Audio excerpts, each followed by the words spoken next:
Well, none of them can hide from the truth, yeah. Children have to go back to the roots, yeah. None of them can hide from the truth, yeah. Children have to go back to the roots. I'm telling you now, the truth. Telling you, yeah, the truth, the truth. You have to go back to the roots, the roots. Go to the roots, to the roots. Yeah, man, this is Benjamin out of the Smiling Coast, West Africa, Gambia, representing for the one and only Abu, the big man you don't know, the Soninke warrior, the man that brings the truth, Soninke warrior, the sign of enlightenment, the Soninke warrior, the righteous and the true African. Abu, reveal the truth to them, no matter how them try run from it, because none of them can hide from the truth, yeah. Yes, we have to dig back the roots, yeah. Fire! Subscribe now.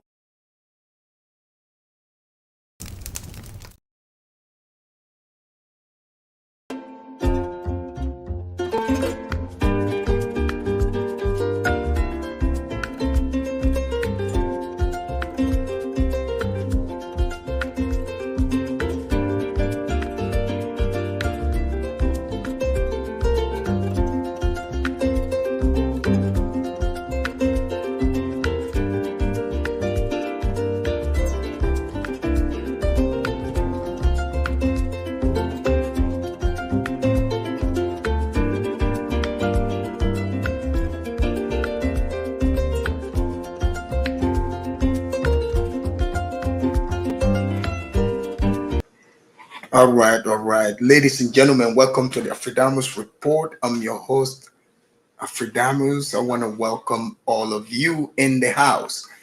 Oh, A3, thank you for the super sticker. He started early. The super chat is open. Thank you. I appreciate the 20 euro donation. Kung Fu Fanta and all the other people in the clouds.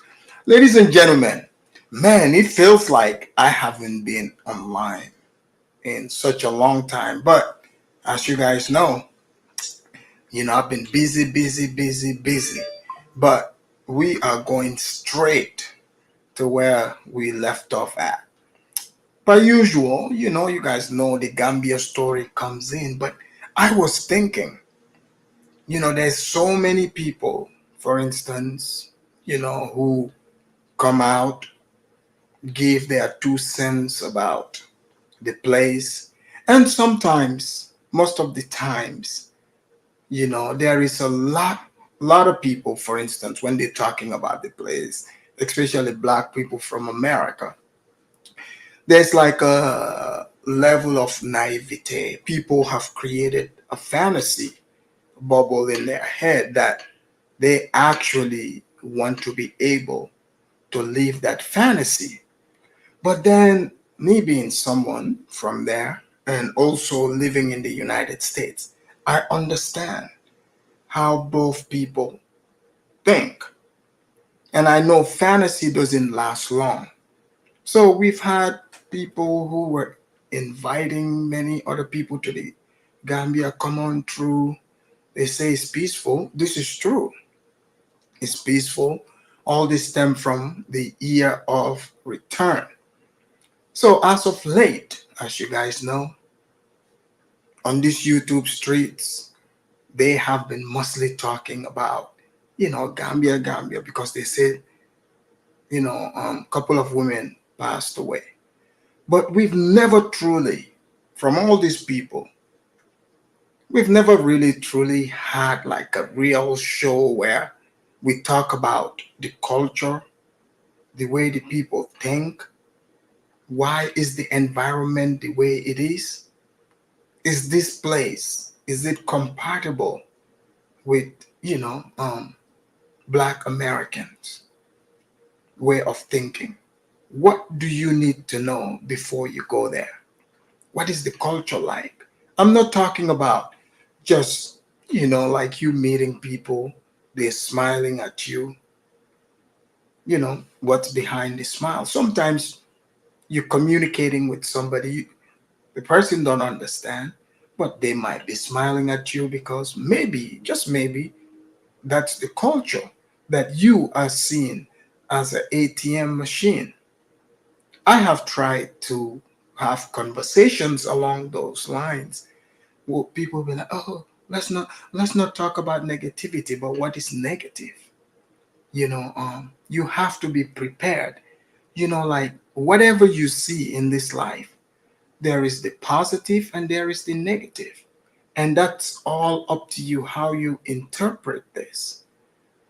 So if you're coming from a different world and you're world class travel, you understand how the world works, you would absolutely have, you would have options. You would be able to see when things are not the way they're supposed to be. Because in the past, a lot of the people that talk about this pan Africanism, when they started going to these countries, a lot of things people are complaining about today, they were, just giving it a pass because they were like, oh, we don't want the white people to be right, and sometimes, to be quite honest, like, I mean, let's just say it this way: the truth shall set you free. So that would bring us to O'Shea. O'Shea did several videos about the Gambia. As you guys know, O'Shea, he is based in Uganda, but he is been in Africa for quite some time. And if you truly examine, situations in most of these African countries, it is similar. But, you know, some people might say some places are better than others. But in the grand scheme of things, you that is watching me, you, the black person coming from America or any Western country, for the most part, most of these countries in Africa, I don't care which one it is, whether it's Gambia, Ghana, Kenya, these places people are talking about, it will not be up to par to American standard. And I have pointed that out time and time again. But people are like, oh man, you just selling out, blah, blah, blah. No, truly, let's have real, honest conversation. So, O'Shea, I'm going to play his video here. You guys can write in the chat if you think he's been honest, you know, calling a spade, or he is hating on the Gambia. And I would give you my 2 cents also. And I also have several videos here that I want to review for people to understand where you are going to. What is the mentality of the people in that country? Because in case most of you don't know, as of late in the news, this even made international news. You know, the Gambia, which is a majority are Muslim, 90+% are Muslim, and the illiteracy rate in the country is very high because there is a segment, like a section of the population who, you know, they base all their thinking on Islamic religious doctrine. And most of the time, the ideas do not make sense because you realize most of these individuals, even the religion they want to quote to you, they cannot even read the book. They cannot read the book. But this is what the people there believe in. And as of late, I'm sure if you've been following Gambian news, you will see that they are talking about FGM, female genital mutilation. This is a practice, I guess it's an ancient, they say this, it's this ancient practice that, where they would cut off, the, part of the female's clitoris. So, anyways, this practice, at one point they assessed it, they studied, they said, this is inhumane. You cannot do this to little girls, because for some reason it is like these older Islamic people that come up with this idea. They want to fight it. They said this is Islamic. But during the last government, Yahya Jammeh, he banned it because there was a Gambian woman who launched a campaign. She is a victim of that FGM. Not only that, there is another practice, which is, you know, um, marrying young children. Yes, you heard me. Whereby, when some of these women, because this woman, when she was born, for instance, she didn't have the option. They just said, like, for instance, they'll be like, this is your wife, right? So it means this person keeps a hold, to show this is the wife until she's probably like uh 13, 14. You see? So the former president, he banned all that. He did not play around. He's like, look, this practice would be banned. Even when I went to the Gambia, I was seeing the signs. Like, I would be entering some of these towns, villages. In the signboard, it would say, village X, Y, and Z is FGM, zone free. But anyways, now that that president is gone, they came back. You would see how this all ties in, because I want you to understand the place you are going to. How is the thinking process of the people, the religion, the culture, some of the things you see happening to you? We might be barbaric, but you don't understand what is happening. So I'm helping prepare you.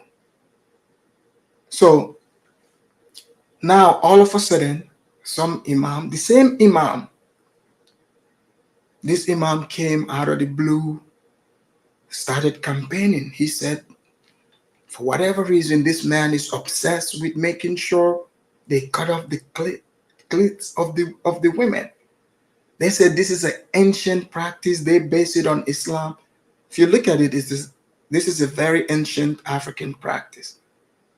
Majority, like for instance, the country of Egypt, which some of the blacks would call Kemet, this was practiced there.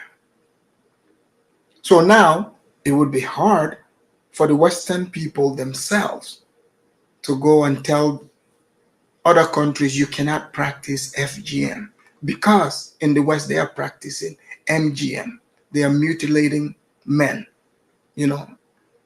chemically castrating them and promoting it, right? So I'm not doing the comparison. I'm just explaining to you that is watching me to know what is going on. So this imam came out, they reversed it. Let me show you the Gambian parliament. They voted to now practice this and bring back for you to be able to marry a 13-year-old. So can you really, like those white people that some of you like to point at, maybe they just going there to fit into a cultural practice? Yes, I get it. Some of you will be like, man, this is disgusting. I can't believe it. That's why I'm telling you, it's a practice that, like they reversed it. You would think maybe in the Gambian parliament, if you look at the condition of the country, they would want to prosper. No, let me show you the parliament, what they would rather talk about. Okay, here we go.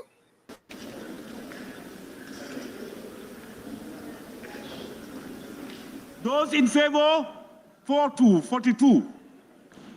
Those not in favor, 4. Abstention, 1. The ayes have it. In the interest of the nation. This is not in the interest of the nation. My colleagues, these have come to make pen on our girls, child, and women. I'm saying bury it. And if you want, don't even bury it here.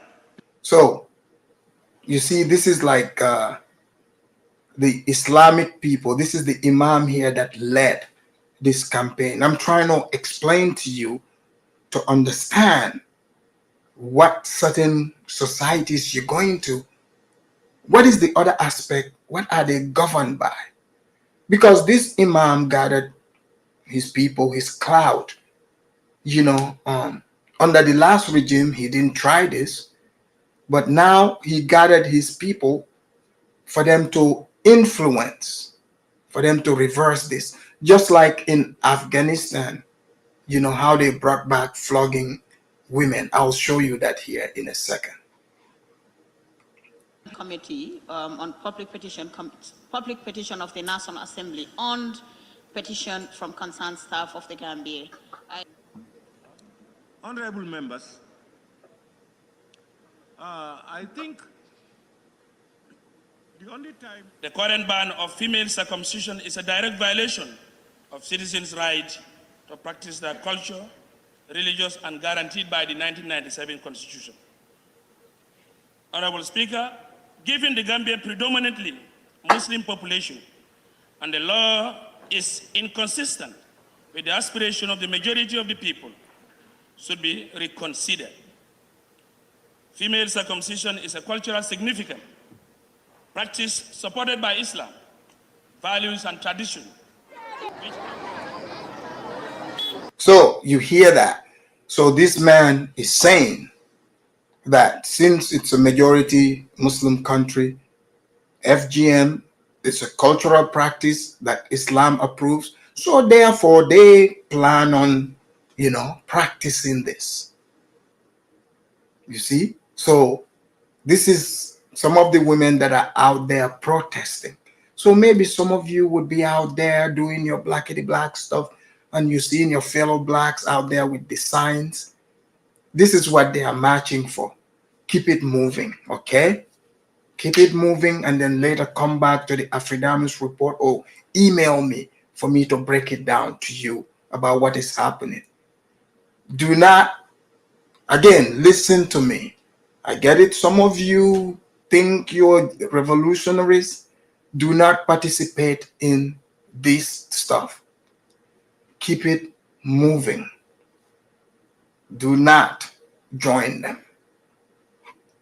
Whether you are on the side or against, just keep it to yourself and keep it moving. I'm helping you here.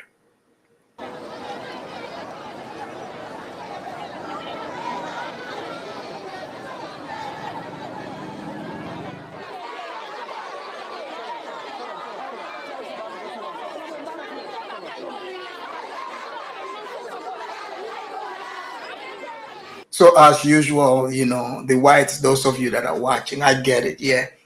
It's in the blacks' DNA. They do protests about everything. Yes.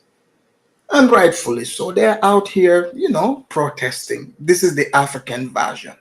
They got their signs and yeah. So let me keep showing you.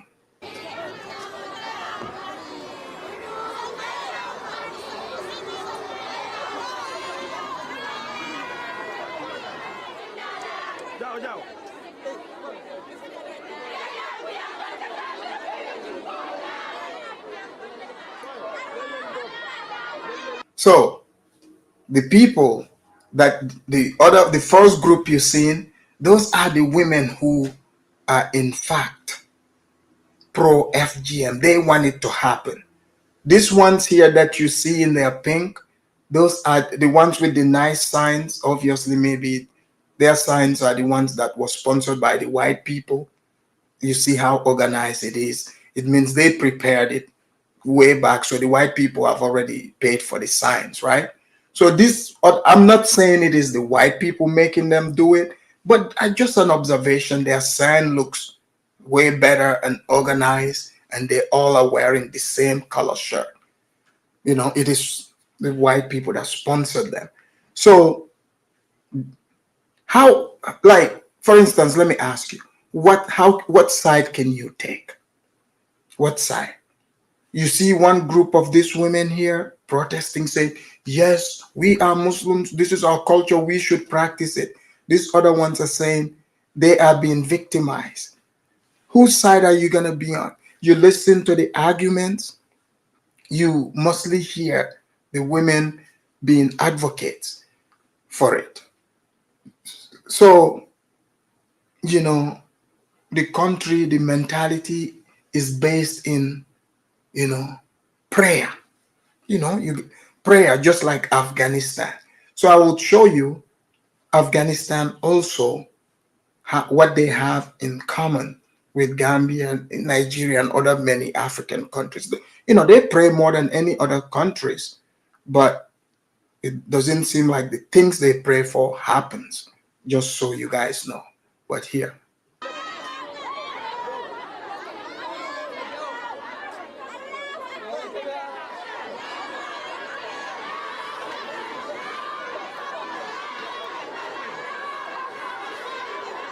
Okay. Thank you.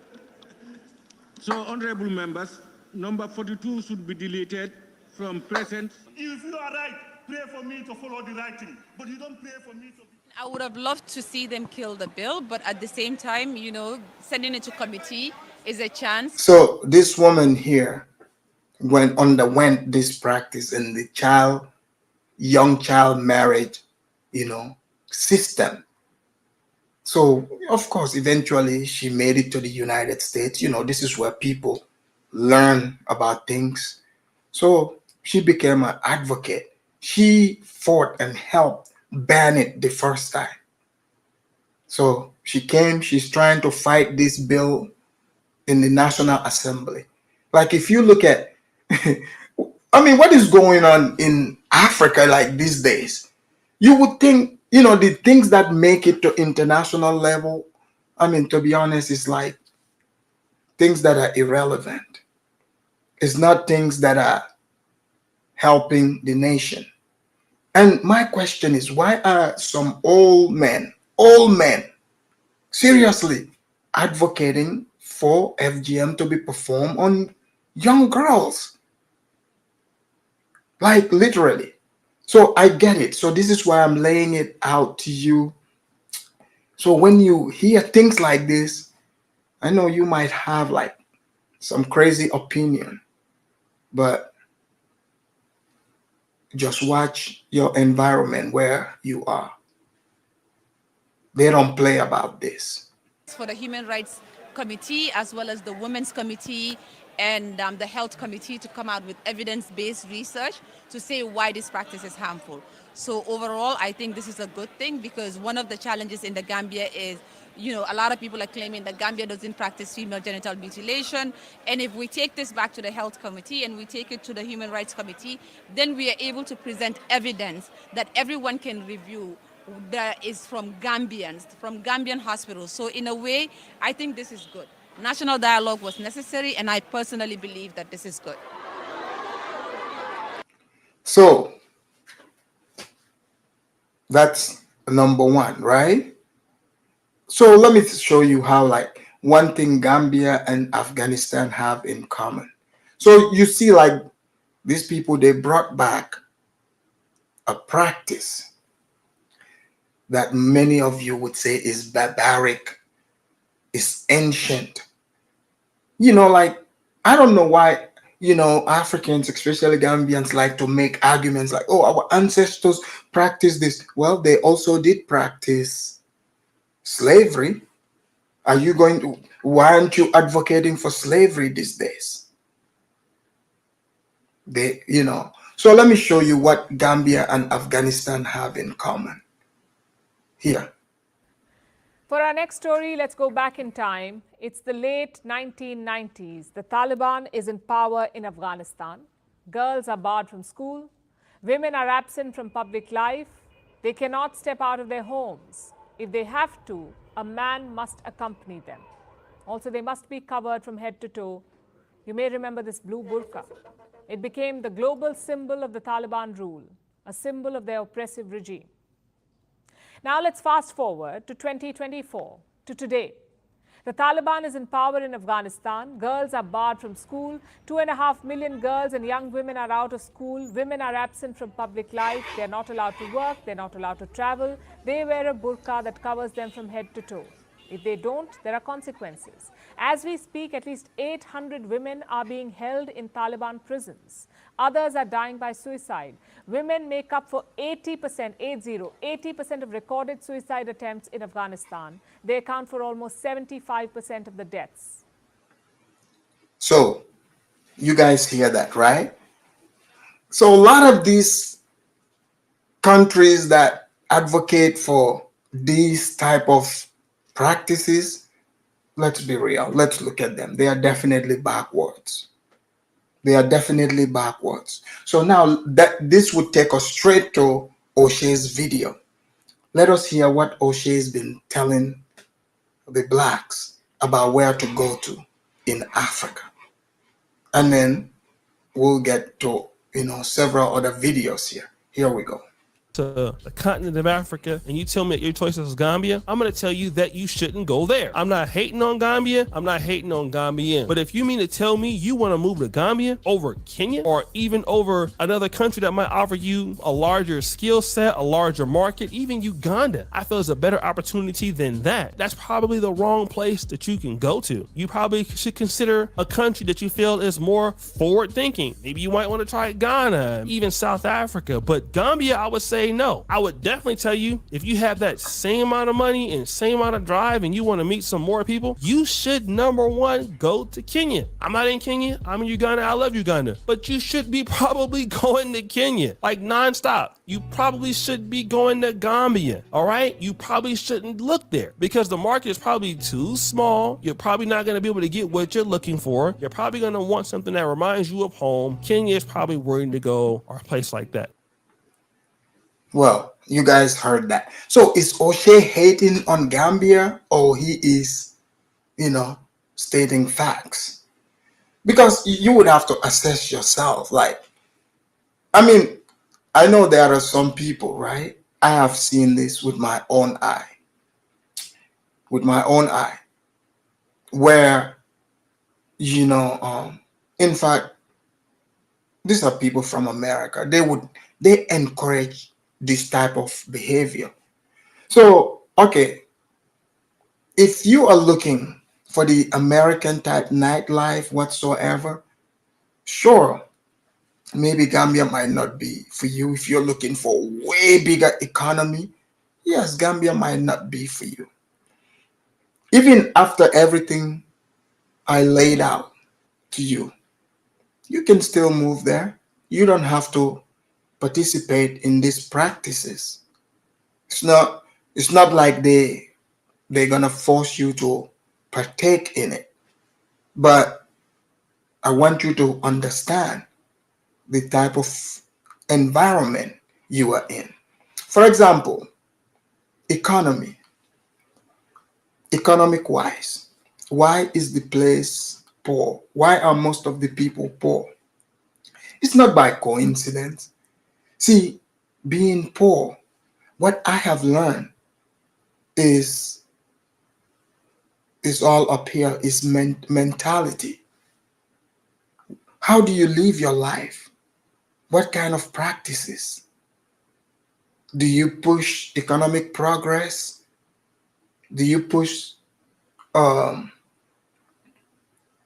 life after death promises more than, while you're living? People would like to say the government, right? I get it. Let's go with the government doctrine. The people in the government, what society did they come from? The way they behave, where did they learn it from? So let me show you a well put together video. In fact, I asked this individual if I can use the video. So it gives you an understanding of why why do you see a lot of poverty in that country? It's not that they don't have anything to manage off of, but it's all up here, the mentality, how they relate to economy. So here we go. Or habits stopping Gambians from progressing in life. In this video, you will learn about these 7 bad behaviors almost all Gambians are falling into. Please ensure you stay till the end of this video because what you are about to find out will be a game changer. Let's dive right in. Number 1. Focusing on others instead of yourself. By focusing on oneself, you have the opportunity to discover your strengths, weaknesses, interests, and values. This self-awareness is fundamental for personal growth and development. However, in the Gambia, this is easier said than done. Most people in the Gambia would prefer focusing on other people, unnecessarily criticizing them, and So 100% on point. But if you don't know the language, you wouldn't know that. Yes, generally, over there in that country, they rather focus on other people than themselves. So some people disguise that and confuse that to say, oh, these people care about the other people. But if they so care, why is this services terrible? Why are people so mean and corrupt to each other? Why do people lie to other people so much? So it's not from a place of care. And I'm sure some are gonna come and say, oh, it's not all Gambians. That's not what I'm saying or the video is saying. But if, like for instance, in some places, certain things are accepted as a cultural norm, and when you point it out, some people would get uncomfortable, but it is there. And that cultural norm could be an issue. So if you know about that cultural norm, you can be well armed and ready on how to navigate with all of this. So here we go. I mean, there are people navigating it, obviously. You see them there. trying to bring people down. This is quite common in the country, with more and more people not liking your success regardless of whether you know them or not. People are keen on showing their teeth without having good intentions towards you. Did you guys see that, the smile? I have had argument with people. I'm not talking about in real life, but some of the people like online who try to explain, try to tell you that all the smile is good, but not really. Mimi says, so you meant to tell me Gambians are the only one gossip and don't mind their business? Well, I don't know about other Africans, but in Gambia, oh yeah, they do gossip a lot, like a whole lot. That is a fact. The video hit that spot on. In the Gambia, to say that you have no business in other people's affairs will be your own thinking, but to say that no one has any business in my life sounds a bit delusional. Because there will always be someone out there waiting and finding ways to bring you down, even if you haven't offended them, or without you knowing or seeing them in a day in your life. You might not know them. However, they know you and your success. This itself hurts them, and they will do anything to make sure you are destroyed. Have you heard of the saying, if I don't progress then you will equally not progress? This is how it happens in the Gambia. This hinders your success as an individual and ultimately keeps you busy dealing with other people's affairs that don't concern you at all. You won't realize this until you become old and find out that you have been so busy wasting your time on matters that don't concern you rather than making money for your old age. If you can divert the time you spend on meddling in other people's affairs to your own affairs, you will get to see how much you will achieve in just a relatively small time frame. So therefore, focus on yourself and start building your life. This has a greater benefit for you than focusing on trying to hinder some success. Focusing on yourself fosters a sense of empowerment and autonomy. You become less reliant on external validation or approval, and more confident in your ability to navigate life's challenges and pursue your aspirations. In this manner, you get to become who you want in life. Number 2, buying more than you can afford. Buying within your limits is a So this guy's laying it out step by step. Astro said Afridamus made this video. Why do you think I made the video, not me? But it's a fact, right? A fact of life. Because if you are going somewhere, you would want to know how people think, how they act. You would want to know that. Jackie said, that is bad energy. My family is not like that. Yeah, I knew I would see comments like that. Yeah, nobody's family is ever like this. It's only other people's family. But yeah, continuing. very important principle not very many people abide by. This is a common practice in the Gambia, with more and more people buying things on credit and pushing themselves and their families into debt, which are often used on acquiring liabilities. According to the World Bank, access to credit in the Gambia has been expanding, with financial institutions or petit traders offering various forms of goods and services on credit or loans to individuals and businesses. Many people shop or buy products that they don't need or things that are not a necessity. They would prefer being in debt rather than not attaining that one thing they desire, which is often not something that will a return on investment. Sounds like ghetto fabulous, right? So if you look at what is being explained here, so for those of you that are business people, this is good advantage. It's showing you that, you know, the people there, they like to shop. So you can bring the things they like to buy. Okay, so here we go. Despite formal credit options, many Gambians may still rely on informal lending practices, such as borrowing from family members, friends, or informal money lenders, which can lead to debt accumulation due to a lack of formal repayment terms and high interest rates. This can cause issues between family members because if you are borrowing some money from a family member to spend on something useless, if that family member fails to give you the money, this will lead to conflict in the family and often label each other. Mimi, stop exaggerating. Mimi said, I never knew Gambians have more debts than American. Y'all gotta be kidding me. Nobody said that. But the man is laying it out here. Like, people do take debts to, you know, throw big lavish parties. He's about to, you know, point that out here. Like, I have seen that myself. As wicked. A prime example is a family member who needs some money to go attend a party. Why would you use your hard-earned money and give it to someone who doesn't know what it's like to earn a living to waste it on fruitless things like birthday parties? It doesn't make sense at all. In life, money isn't always available. Therefore, when you have it, you need to make the best use of it. Number 3, keeping up with the latest trends.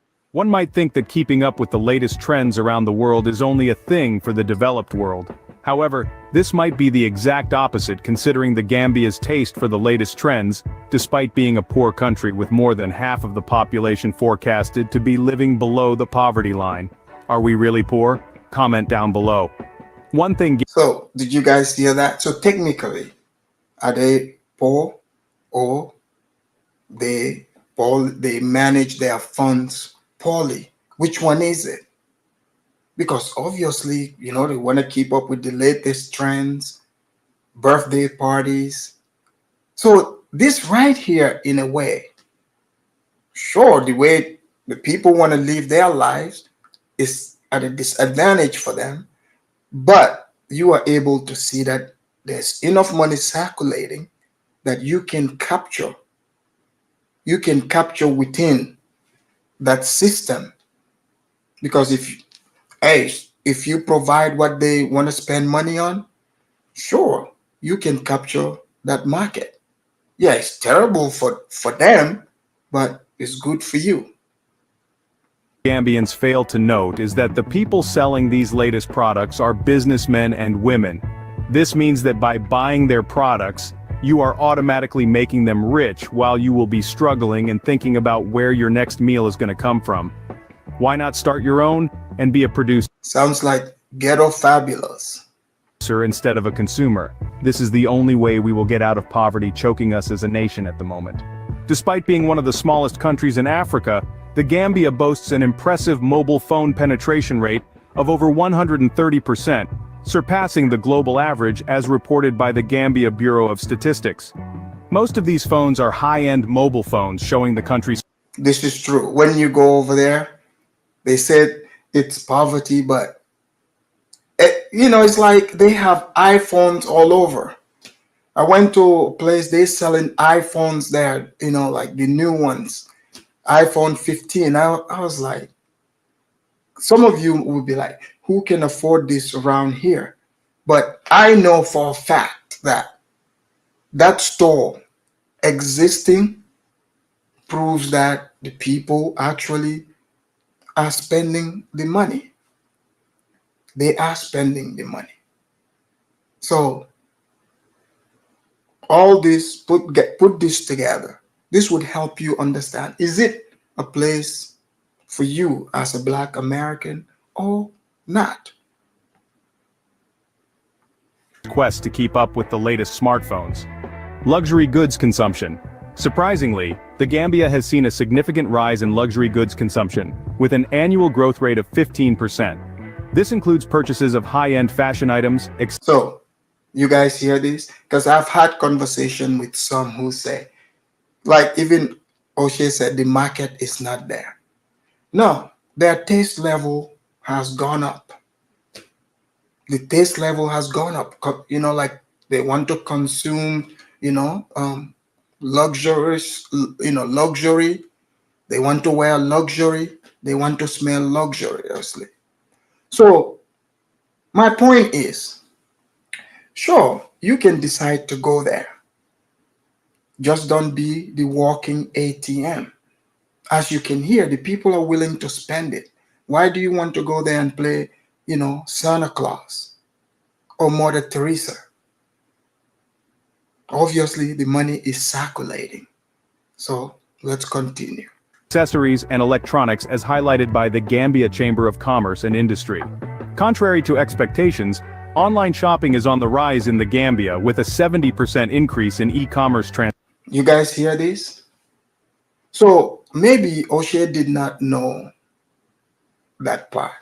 So I'm laying it for you to decide. Like, I'm not deciding for you what is positive or negative, but I'm just laying it out for you. Whatever you're seeing. Chaotic, no worries, the link would come in a second. Just let me finish through this here. Transactions in the past year alone, as per the Gambia Telecommunications Company. The Gambian market has shown remarkable enthusiasm for the latest tech gadgets, with sales of smartwatches and wearable devices experiencing a staggering 120% growth in the last quarter, according to Tech Market Research. So imagine, it is two different worlds colliding there. Okay, you got the Islamic section and you got the European section. Zongo said, cut that crap. That's fake Chinese luxury of Western brands. Zongo, why you want to be a hater? Don't worry, I'm gonna drop the link. Okay. Visionary said, I see no difference between people in the West love consuming also on credit and want to go with the newest trends. Well, in the West, people can afford it. That's the difference. Support our work by liking this video and subscribing to the African Pacific YouTube channel, a Gambian channel looking into both the good and bad happenings in the Gambia that are often overlooked by mainstream media. Did you guys hear that? This channel is about, both the good and the bad that people overlook. So, continuing. Please show your support by subscribing. Thank you so much. Number 4. Thinking you can't make it in the country. Most people in the Gambia believe that it is not possible to see themselves succeed without going out of the country. Believe in what makes you progress in life. If you believe that you will never make it in the Gambia, then you will never make it, because your mind will only focus on negative aspects that will becloud your sight towards opportunities in the country, and ultimately making you find somewhere else.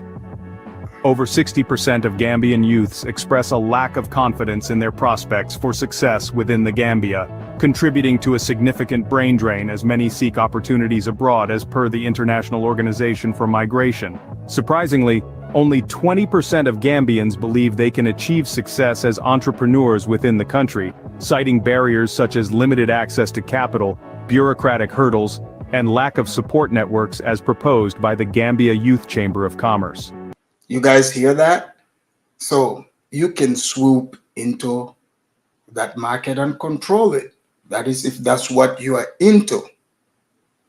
You know, whatever might look like a negative, you can swoop in and control that sector because it's wide open. A staggering 80% of Gambian parents express doubts about the effectiveness of the education system in preparing their children for successful careers within the country, leading to a growing preference for sending children abroad for education, according to the Ministry of Education. This is largely due to a weak education system that teaches students the most stupid of things, such as the body parts of a mosquito. Why is this guy, you know, why is he so hard on the education system? You know, but yeah, it's true. Like they have to, like, why put children in the classroom teaching them, you know, the body parts of mosquitoes? The guy is 100% correct. And he's right, because when I would visit like Gambian Facebook sections, like I like to read comments, like majority don't know how to spell. They don't know the differentiation in pronouns and all that. Like they don't know how to spell. My countrymen, women, most of them, they don't know how to spell words. And that can be a problem, because if you, let's say, like here, H-E-R-E. Imagine if the person is spelling that as H-A-R-E. That's what they think that word is. So, you know, like that communication would be difficult. You know, both words are English words, but two different meanings. So that also is a problem. So yes, he's correct. The education system is dumb there. Goe, welcome in the house. American royalty say, Afridamus, why do Gambians speak English in pronoun sentences? Well, as you can see, that's how it's taught. Instead of teaching them things that will help fix the problems of the country. Despite economic growth, 70% of employed Gambians harbor doubts about their long-term career prospects within the Gambia, fueling a sense of disillusionment and contributing to high levels of job dissatisfaction, as reported by the Gambia Bureau of Statistics. A surprising 75% of Gambians perceive political instability as a significant barrier to personal success within the country, with concerns about governance, corruption, and civil unrest, discouraging investment and economic growth is highlighted by the Afrobarometer survey, The Gambia. Number 5. Doing what everyone is doing. Despite high unemployment rates, 80% of job seekers in the Gambia concentrate their efforts on traditional industries like fishing, tourism, and agriculture, overlooking emerging sectors such as renewable energy and technology, where demand for skilled workers is growing, as was noted by the Gambia Labor Department. In life, to be successful to a greater extent, you have to be willing to navigate fresh waters, doing what people are. So, if you're looking for 21st century work to implement it, just like the man said, majority of the youths there are not into that. So, if you're about to create those companies, you got to think twice. Failing to do, instead of doing what everyone is doing. Surprisingly, 90% of Gambian students opt for conventional career paths in medicine, law, or engineering, leading to oversaturation in these fields and neglecting opportunities in creative industries and entrepreneurship, according to the Ministry of Higher Education, Research, Science and Technology. A startling 70% of Gambian startups mimic existing business models without innovation, hindering their competitiveness and limiting their potential for growth and success in a rapidly evolving market, as reported by the Gambia Chamber of Commerce and Industry. Despite limited internet access, 60%. So this is true. When you bring the people into your business, they're going to try to mimic it, and, you know, like they're going to try to do your business, but in a diluted form, basically destroying the market. That is very common. No original ideas. Of Gambian youth imitate trends and lifestyles showcased on social media platforms, often pursuing careers or aspirations that may not align with their skills or interests, leading to unfulfilling endeavors according to the Gambia National Youth Council. Remarkably, 75% of Gambians feel societal pressure to conform to traditional career paths or family expectations, discouraging them from pursuing unconventional or entrepreneurial ventures that may lead to greater personal fulfillment and success, as highlighted by the Cultural Research Institute of the Gambia. This is a humble request to please like this video and subscribe to the African Pacific YouTube channel. Thank you so much. Number 6. Not taking advantage of your 20s. In life, whatever you do, you need to take care of your youthful age by Okay, so you guys got some of that. So now let's look at some people that go to the Gambia, for instance, saying you're repatriating, you're a black person from America, UK, whatsoever. There are people who say, oh, they're going over there. Fine.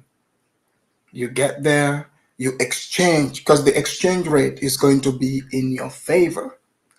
And that's when some of you start feeling like you are rich. Like you start squandering your money, not realizing that you need all that money. Because when you run out of money in that country, you haven't set up anything. Where are you going to get it?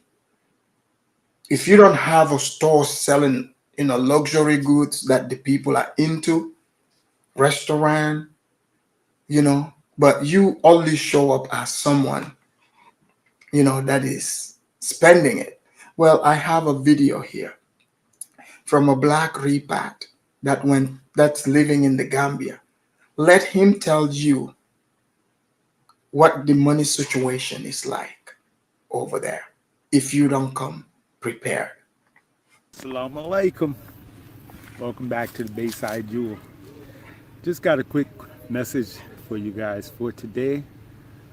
And the message is, man, money is tight here in Gambia, for real. It's really tight. And I'm going to advise y'all to really have your thing planned very well here, because when money is tight, money is tight. Trust me, money is tight. I mean, what you gonna do? They don't have any pawn shops here. They don't have any, temporary work services. Ain't none of that kind of shit here.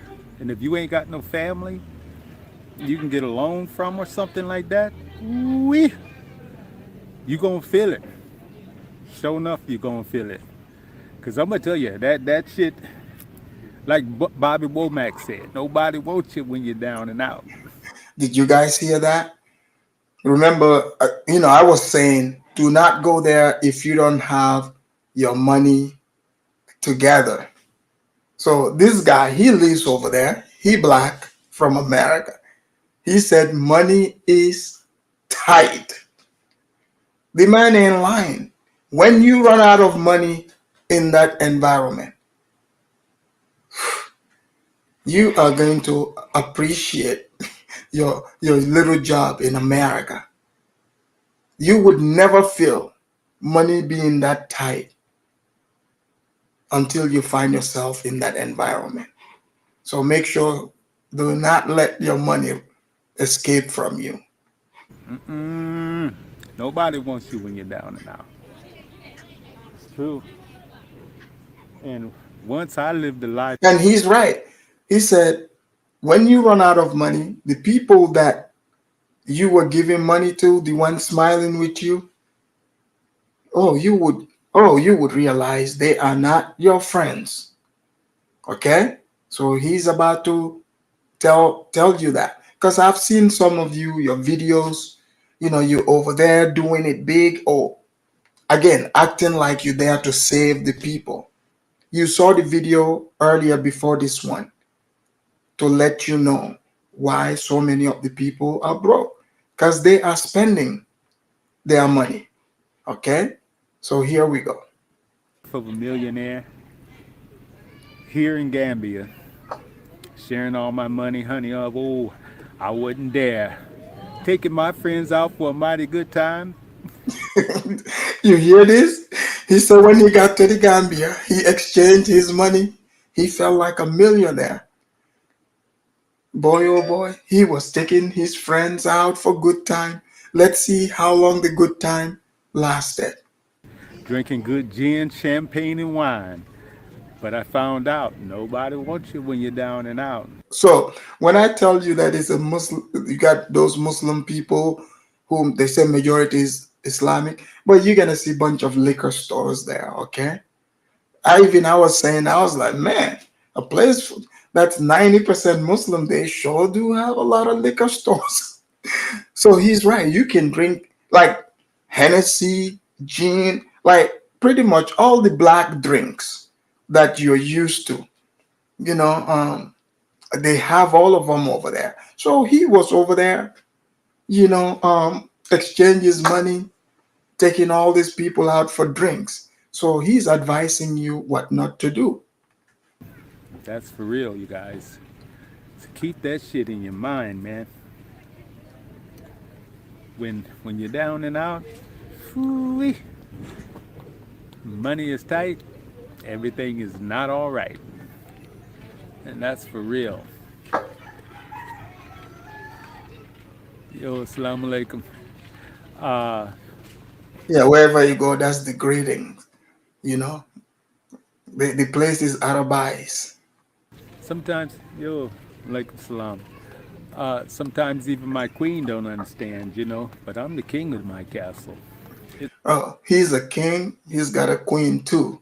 Okay, so it's my responsibility to manage the finances around this camp, and that's what I'm doing. But sometimes it's even hard for my queen to understand. She's like, use your power. And this month here has been really a doozy on us, you guys. Really, we had to jump over some hurdles, mentally, physically, and financially. And this is what brings me to this video. Money is very tight here, you guys. So, I mean, I know a lot of my viewers that watch, a lot of you guys are not quite at retirement age. So, you guys remember when everybody was saying, all is fine. When I say the money can be tight, they say, oh man, shut up, Afridamus, you're just a hater, but he's a repat living there. He is letting you know what not to do. Do not go broke. I don't think. I think you're not. But for those that are, man, come on, man. You can do it. For those that are at retirement age, man, you can come here and live a very good life, man. You really can. You got some money coming in on a regular. Multi-streams of income is necessary. Fortunately, I have a few, So when hey, assalamu alaikum, brother. How are you? Good. Okay. Good morning. Oh, it's fine. Wonderful. I'm looking for the job. You? Good? I'm looking for the job. This moment I'm trying. No more eating, nothing. Even survival didn't have any. Oh. You see, that guy sounds Jamaican. There's a few, some of the repats, few of them that are homeless, they are roaming about. So I don't know if this is one of them. So he sounds Jamaican. I know, brother. It's tough for me too. Very tough. Yeah, that's what I'm talking about here to my family. Very rough here. If you don't have money, it's hard. Yeah. After I'm in security, but this moment I don't have job. Oh, you do security? Oh no, he's not Jamaican. He sounds Gambia. Yeah. Big Chico said that's a Gambian Pookie. You beat me to it. Yeah. Yeah. After I mean Masenatu. But this moment no war. Oh no, that's terrible, man. Really. Sorry to hear that. Yeah, really. Yeah, I know it's rough. Oh. Yeah, yeah, yeah. It's rough for me too. Yeah. Yeah. I know he said he's got multiple income streams, but yeah, why is he crying? Astro said only a American black can go to a poor country and become poor. Stop laughing. If I could help, I would, but I can't. There's nothing I can do. No problem. See, he's crying about money. This man walks up to him, interrupts him making his video just to ask him for money. And you know, this is what a lot of these people that went there used to be like, oh, we are here to save the people. But this guy just told you he was buying drinks for his friends and now money is tight. He can't find them. All right? He can't find them. So, you know, just take heed. Guys, get the likes up, okay? Zongo said, he said a few streams of income, Afridamus. Yeah, few of them. Need help also.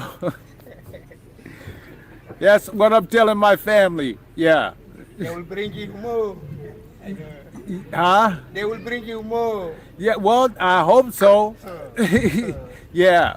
Because those people they have, but we don't have. Our family don't have. Yeah, not here. Okay, is it? Yeah, my family not here. Yeah, America. America. I know. Yeah. Since you talking, I recognize your voice. Yeah, you can tell, huh? Okay. You're Gambian. I'm a Gambian, yeah. Okay. Yeah, I'm a Gambian. Yeah, so he's a Gambian Pookie. Yeah. Okay, brother. All right. It's nice to meet you. Thank you. Okay. All right. Yeah. Yeah. Yeah. You see? Doesn't it sound like he's riding a bike? I can hear the wheels. So he's one of those guys that roll around on their bikes. Okay. Money's tight. Everybody's looking. And you know, the thing about it is, I'm not a selfish kind of brother. You know, I never ask. See, that's what they all say. Oh, I'm not selfish. You know, I'll give the money. When you get to the place, like, you also got to think about the people you're giving it to. Like, if you got issues, can they help you out? Okay, that's what you have to look at. You know, like, what type of team are you building? Yeah, you're not selfish, but look at it. You over here doing your video about how tight it is. Did this man try to come and, you know, listen a little bit and be like, oh, let me help this guy or keep it pushing? No. In fact, he interrupted your video to try to get you to hook him up.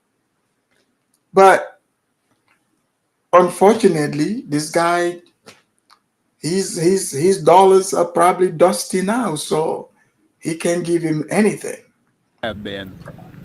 When I first came here, man, people were coming up to me left and right.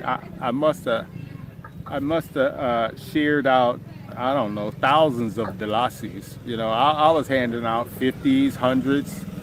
If I didn't, he was balling. You know, I've seen some who, like Goy, you're right. Like, I was at a gas station and some guy like just came up to me. He's like showing me this paper. He's like, oh, my child is sick, is in the hospital. Like, that's the hustle for all of them. And I was like, dude, what's this got to do with me, man? I'm just trying to get gas. Can I just get gas without you bringing your problems to me? So the gas attendant was like, hey, leave him alone, you know, like. So the guy goes to the other side of the street. Mind you, I told him, this is not my problem, leave me alone. It didn't even sink in. As soon as the gas attendant person moves away, he tried to come and, you know, finish what he started. I was like, man, this is crazy. And some of you went there, you've exchanged your dollars, you've encouraged this behavior. So here we go. All right. If I didn't have 100, if I didn't have 50, I'd give 100. If I didn't have 100, I'd just give 200. But you know, I gave out so much money, then I realized how much money I was actually giving out. Man, I was like, I gotta put a break on this, man. You know. And the thing about it too, you guys, is you can't come here thinking that you could, you know, just charge things. You know, there's no credit system here. No credit system, man. So your debit card, about the only thing you can do with it is withdraw from your account. And they charge you extra money for using your debit card to withdraw. So you see, he quickly woke up. He quickly.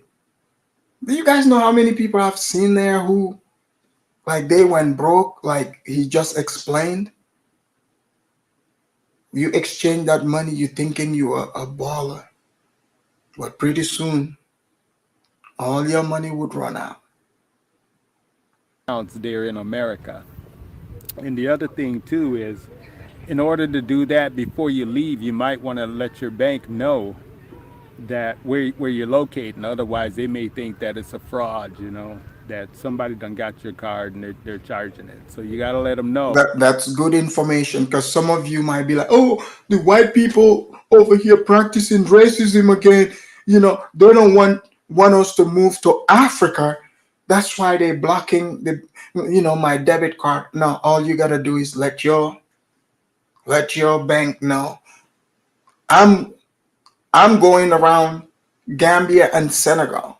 Just add Senegal there, just in case you cross over and you need to use that debit card. So they don't think, you know, somebody made off with it to Africa and they are charging it. So yes, you got to let them know for your own sake. Before you come here. But money is tight. I ain't gonna lie. Man, how many times did he say money is tight? When you run out, nobody wants you when you're down and out. I'm gonna tell you, nobody wants you when you're down and out. That's real. Yeah, he's right. And you know, these Gambian people there, they probably, you know, if you ain't got nothing to give them, they probably wouldn't even say salam alaikum to him. So yeah. So, oh, look at this chick. Who is she? She looks pretty mean, don't she? She looks pretty mean. Here we go. Here we go. But I don't know, but she looks. I think that's his wife. Is that my queen? She was out and about, so she's coming back now. She got. So is his queen a Gambian? Because the way she walking them streets, it seems like she is a native now. But I've seen a lot of the blacks.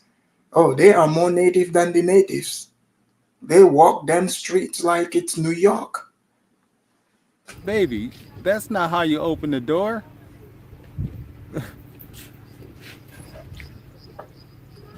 I guess she got an attitude. She's been out here in this hot sun. But it's really hot out here too. Even though it don't look like it. The sun is shining, but it's kind of covered up by clouds or something like that. So it's kind of one of those days, but it's muggy, very muggy. Anyway, you guys, just wanted to drop a quick video. So once it's Well, you guys heard that, okay? You guys heard that. Kidola, welcome to the Afridamus Report. Kidola, are you there? Yes, Afrobands. Thank you very much, man. Kidola, welcome. Kidola, do you know, I've gone through the videos and O'Shea's telling the blacks don't come to Gambia, different things. Do you think he's helping or he's hating? And also, don't forget, you know, I also showed some of the cultural practices that is controlled by the Islamic people there. Don't you? I think it should be important for the black people to know, right? Yeah. You have to understand, you can't change people's culture like that. You understand? Yeah. Because for me, Gambia have their own way of life, and you cannot come from somewhere else. You want to come out. It's just somebody like Gambia coming to America, come and change the culture of LGBT law of the gayness. You know what I mean? You know, so you cannot allow a dominant type of people to come and change your culture. Otherwise, you'll be empty. You know, if that were the practice, you know, in a way you have to respect it. You know what I'm saying? Yeah. And Gambia had been existing before these foreigners came to start changing their mind. You understand? But you cannot go and change their own mind. Yeah, but you see, They can come and change your mind.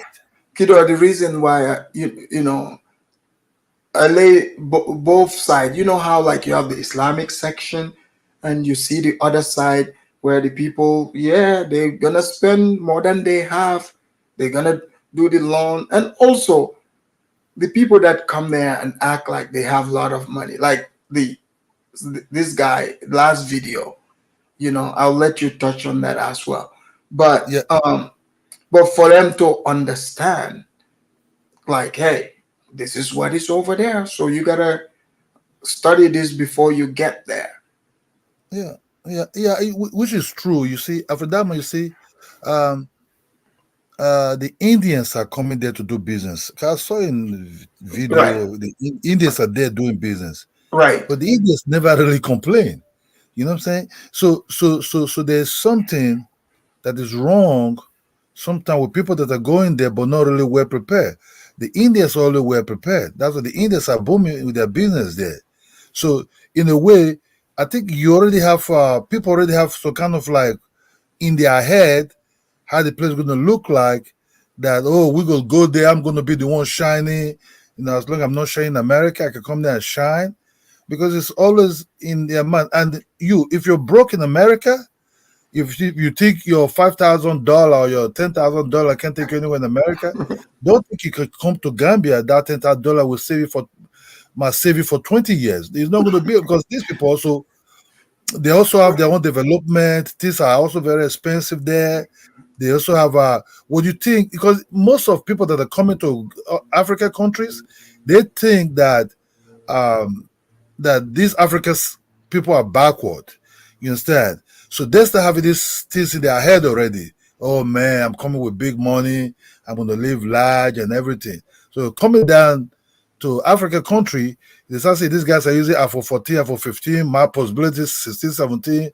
You know, their taste of luxury is pretty very high. You understand me? You know, in everything. So that guys, so your 10,000 almost now become useless because you only bought one-way ticket and you don't have other means of entertaining yourself over there apart from the $10,000 you just hold around. So you're going to suffer. That will go fast. Yeah, that will. Yeah, because your mind, you already become a ball already in your head. So, but did it shock you that this guy he said he was a baller?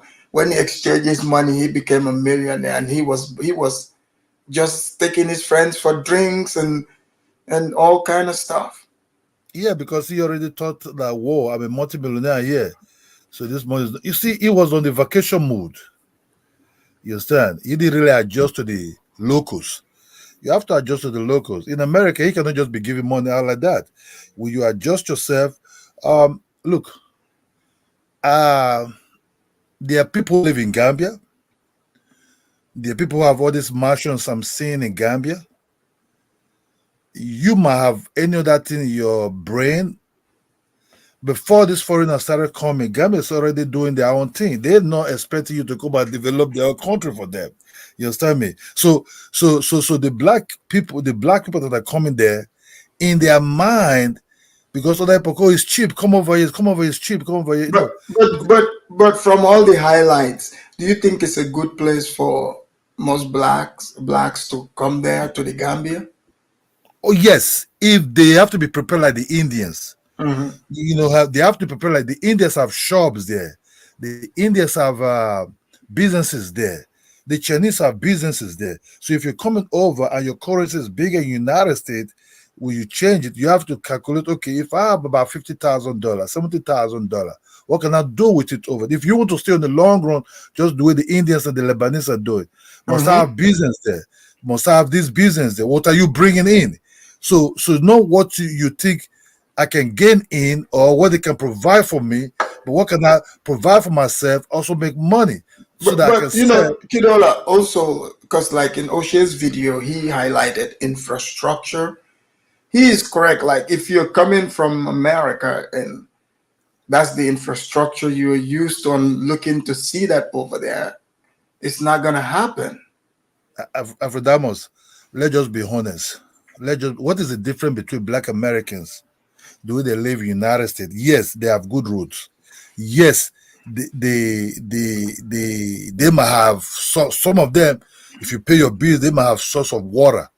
But the truth of the matter is this: you're not really living so good like that in the United States if you're not really working hard. So what I'm trying to say, the Indians that are coming, you see, the Indians and the Chinese that are there, and some of these Africans themselves, Gambians themselves that are making money, they will think more about what are they going to make in their business, what they're going to make for themselves. They're not saying that bad road, because for them, that bad road is not going to make them money.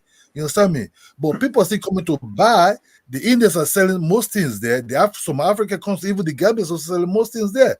So you have to look, see infrastructure. If you have to talk infrastructure, why the Indians are not complaining about infrastructures? But they know it can be a problem in Africa, but they sit there to make their money. The problem we have with Black Americans are like this. Some of them come in thinking, we found our heaven, that that these people are beneath us, what they're not really, but they just come to complain. That's just the truth. They just come to social media and complain, because in America they also complain like that. But you have to understand, if you look, the Gambians are not really waiting for you, but you can come in there and make your money. But you have to have business mind. You have to have this. Your mind have to be business minded. You see me? Otherwise, or if you have your money, if you have your own income, maybe it's a pensioners that have constantly every month money, then you have to think, okay, what can I do here? You say, but one thing you have to understand, if you have accommodation, what I mean accommodation, if you come there to rent for a very long time, yeah, it can be a problem. But if you have your money, have a money to buy maybe a house or build your own house, then balance yourself. You understand me? Then think, okay, now what can I set up now? Then try to make money. Try to think about the long term, not the short term. Sorry, just a sec. Oh, Abiola, thank you for the €50. Thank you for the super chat, guys. Don't forget to hit the super chat. Let me thank Abiola here for the super chat.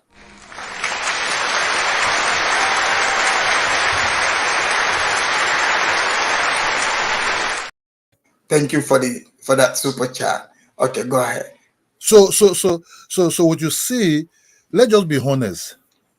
Black Americans cannot fit into Africa. Not even Ghana. Not even Kenya. No, it's not in their. They don't have the endurance. They don't have the tools. You understand? Forget say I was taking. He himself can also be lying by saying I'm taking my friends to this. They can lie a lot. You understand me? So they don't have the tools to survive in an environment whereby you have to hash things up yourself. You understand me? Some of them that are coming. So maybe South Africa. Even South Africa can also be very difficult. You see, you have to start. Some of them that are coming. If you come, you have pension. Like if you're former in the army and things that are coming regularly, it's okay, because these are few people that are coming there that have constant salary from the retirement salary. He was right. If you have money coming from retirement, yeah, you can be renting. But coming from America, right? They see American goods as luxury. So from playing this video, it shows the people are not, they're gonna spend the money. Sure, they're gonna go broke, but hey, you're a businessman. What do you care?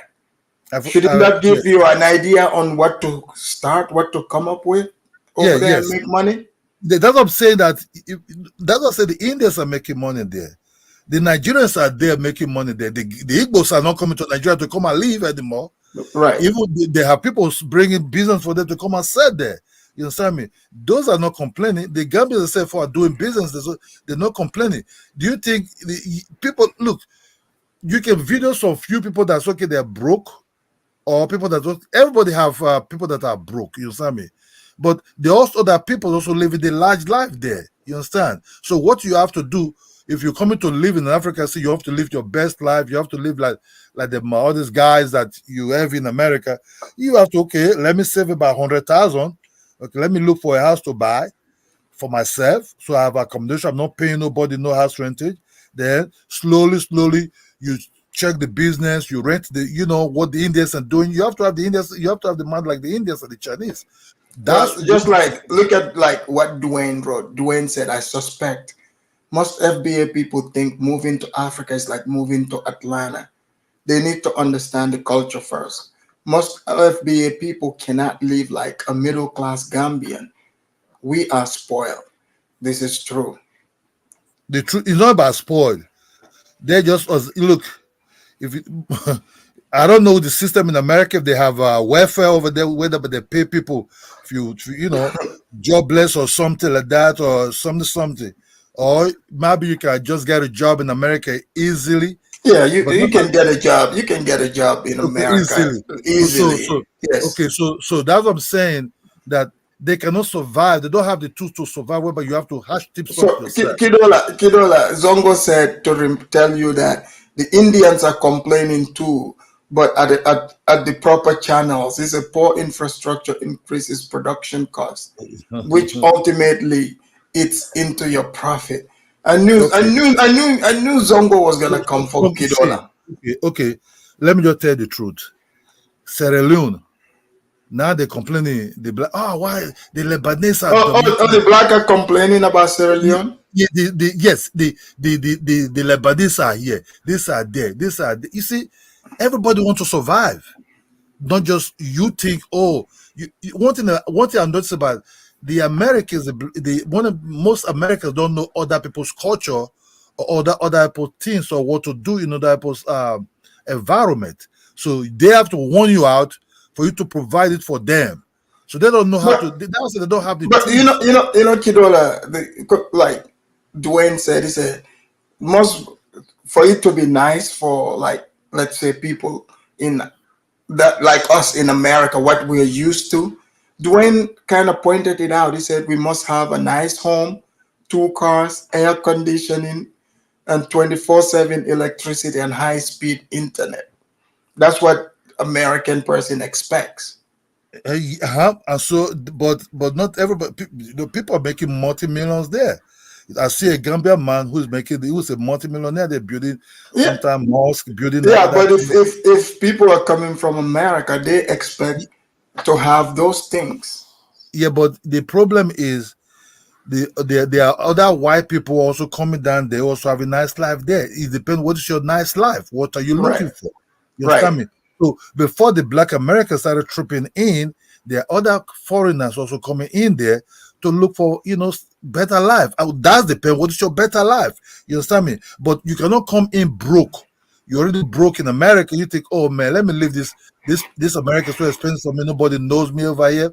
Let me go to where my money. Maybe you think 5,000, 10,000. It seems that the money they're bringing in is not so big.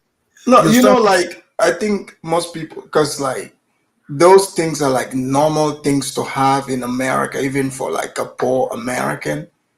So that's what most people, I think. Let's just be honest, right? If you don't have money to buy your own house, have some decent job, maybe you have to come and invest. Come and create your own job. You understand? Don't come and you'll be expecting job or they will give you a job. Africa can be very, very nice if you have money, but if you don't have money, no African man will ever come close to you. Not just you because you are a foreigner, also in Africa. You understand me? But that's where you have to build network. You understand? You have to build network. You can build network all the way from Gambia to Senegal. You understand? So it's not about is it toughness. You have to live tough. It's a tough life. You know. Well, Jesus do you think said, it would be better for them in South Kenya? Oh, hold on. Let me bring in LA Thon. Then we'll get back to it. Yeah. LA Thon, are you there? Yeah, I'm here, man. Thank you for having on. Sorry. I just want to what Kadola was saying. Yeah, go ahead. Yeah, he's indeed correct that you need to have an entrepreneurial type of mindset in order to succeed in Africa. And to be brutally honest with you, a lot of like what I think it was Thomas was saying that a lot of FBA don't understand, the culture. They tend to look down upon Africa as less than when they are missing the forest for the trees as far as like the opportunity is concerned. So what do you think about the advice that O'Shea gave? He said Black Americans, he would advise them to go to Gambia. He said Kenya or South Africa, there's better countries. What do you think? Is he hating on Gambia or he's speaking facts? I will say this about South Africa. South Africa is... No, he put a lot of emphasis on Kenya, especially Kenya. On Kenya, I would be more inclined to actually... Sorry, your audio is chirpy, though. Say so, your audio is kind of...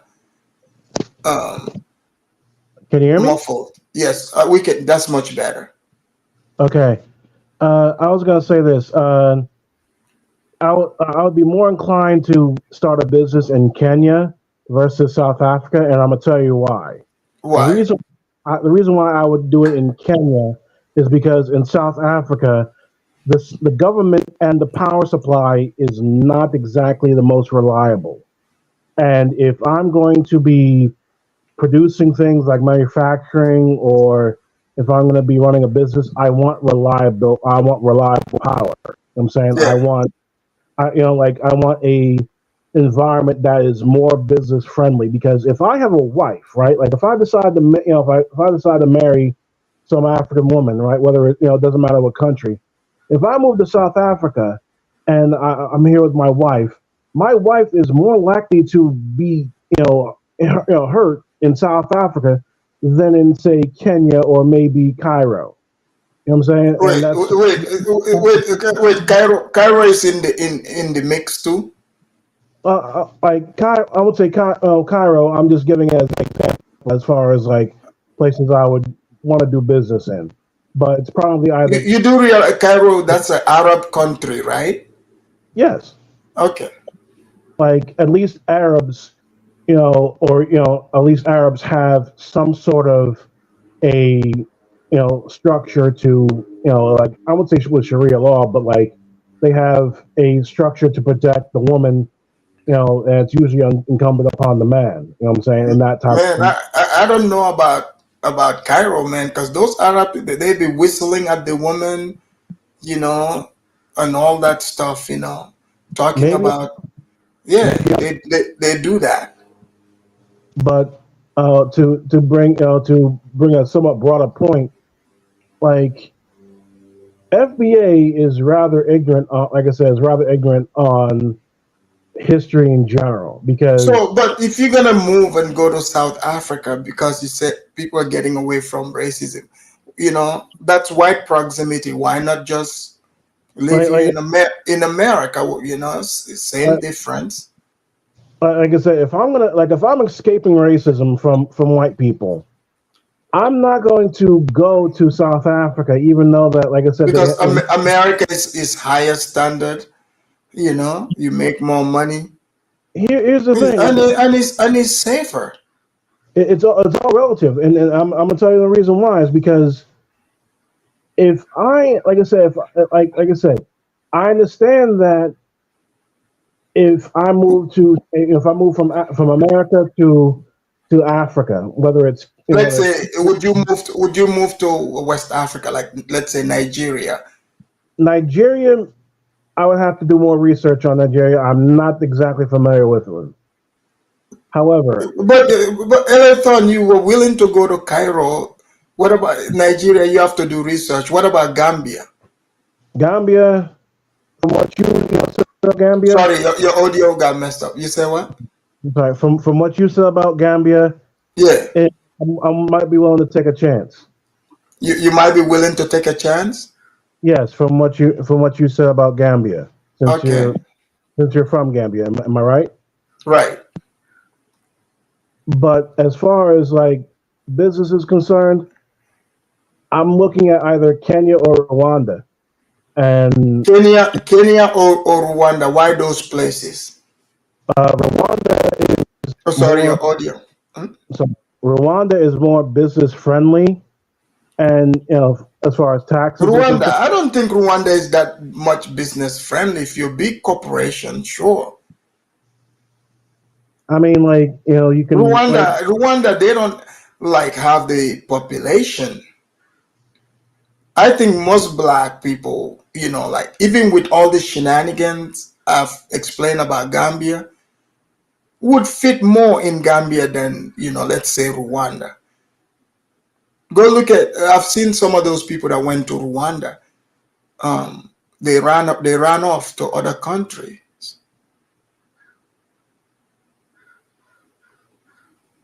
I mean, that's them, in my opinion. Okay. But, so what attracts you to Rwanda? What do you like about Rwanda? The history of it, and like I said, it's like if I'm moving to Africa, I'm starting fresh. I'm starting new. You know what I'm saying? Like, I'm starting from zero, and I understand that based upon like choosing Africa in general is that yes, you have a lower cost of living, but you also have a lower cost of entry to whatever business you're starting. And the simple fact that you can become a employer of like the locals, you know what I'm saying? Like if you decide to like you can improve the infrastructure by your own efforts. You know what I'm saying? Like, and that's what I think FBA is not is missing. Like yes, the infrastructure is not as good as say America. Yeah. America where like you couldn't pay me to do fucking business. Like New York, like look what happened to Trump as a prime example. Even if you're not as rich as the guy, the simple fact that they can use a obscure statue to seize your assets. I'm looking for protection for my property. I'm looking for property rights, man. Like if I own a business or if I own a home in like I said in Rwanda or if it's in Kenya or wherever the case is, I want to make sure that my assets are protected. You think your assets are safer in those countries than in America? I think that potentially yes, because like I said, you have rogue freaking AGs talking about like season shit when there's about fraud when there's no fucking victim, there's no one's been defrauded. You know what I'm saying? Like if I'm on the wrong side of politics. But interesting.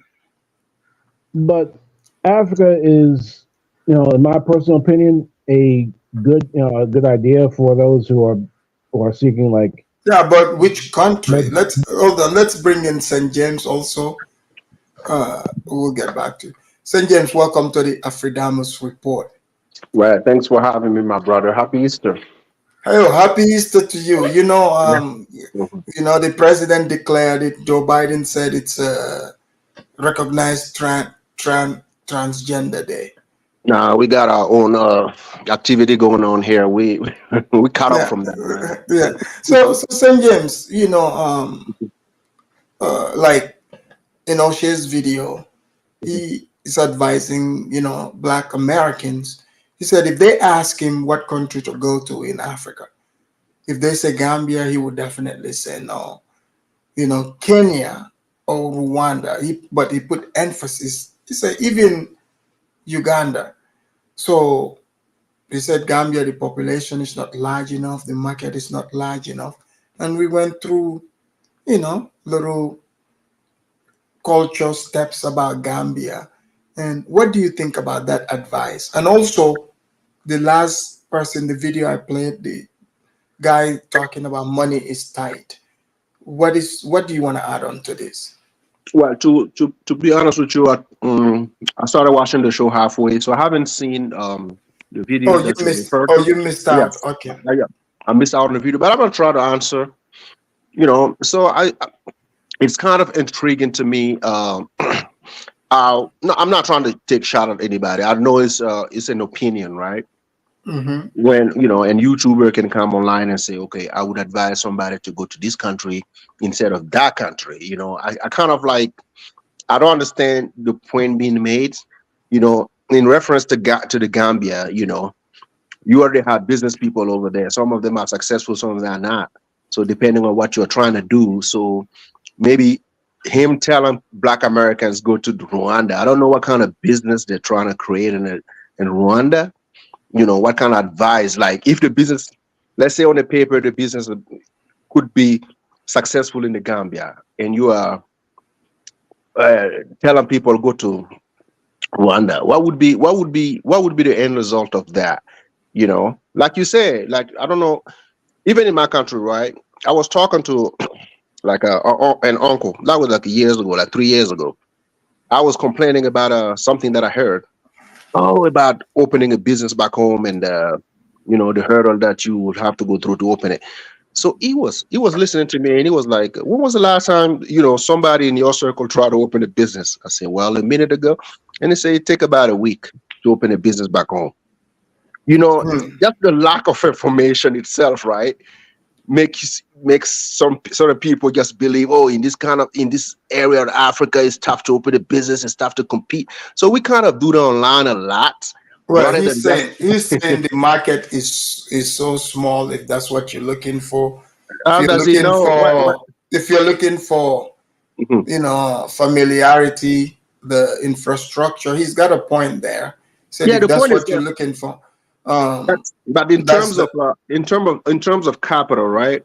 So I don't know what kind of business it was referring. Like, no, he's talking in general. Okay, because people will probably ask, should I go to Gambia, Ghana, or nowadays Kenya?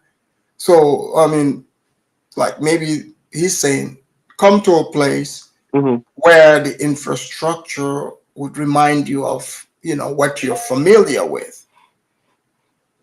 Well, what is not familiar with the fact that somebody trying to open a business in the Gambia? What is not familiar? I mean, he said the number. He said the number is not there.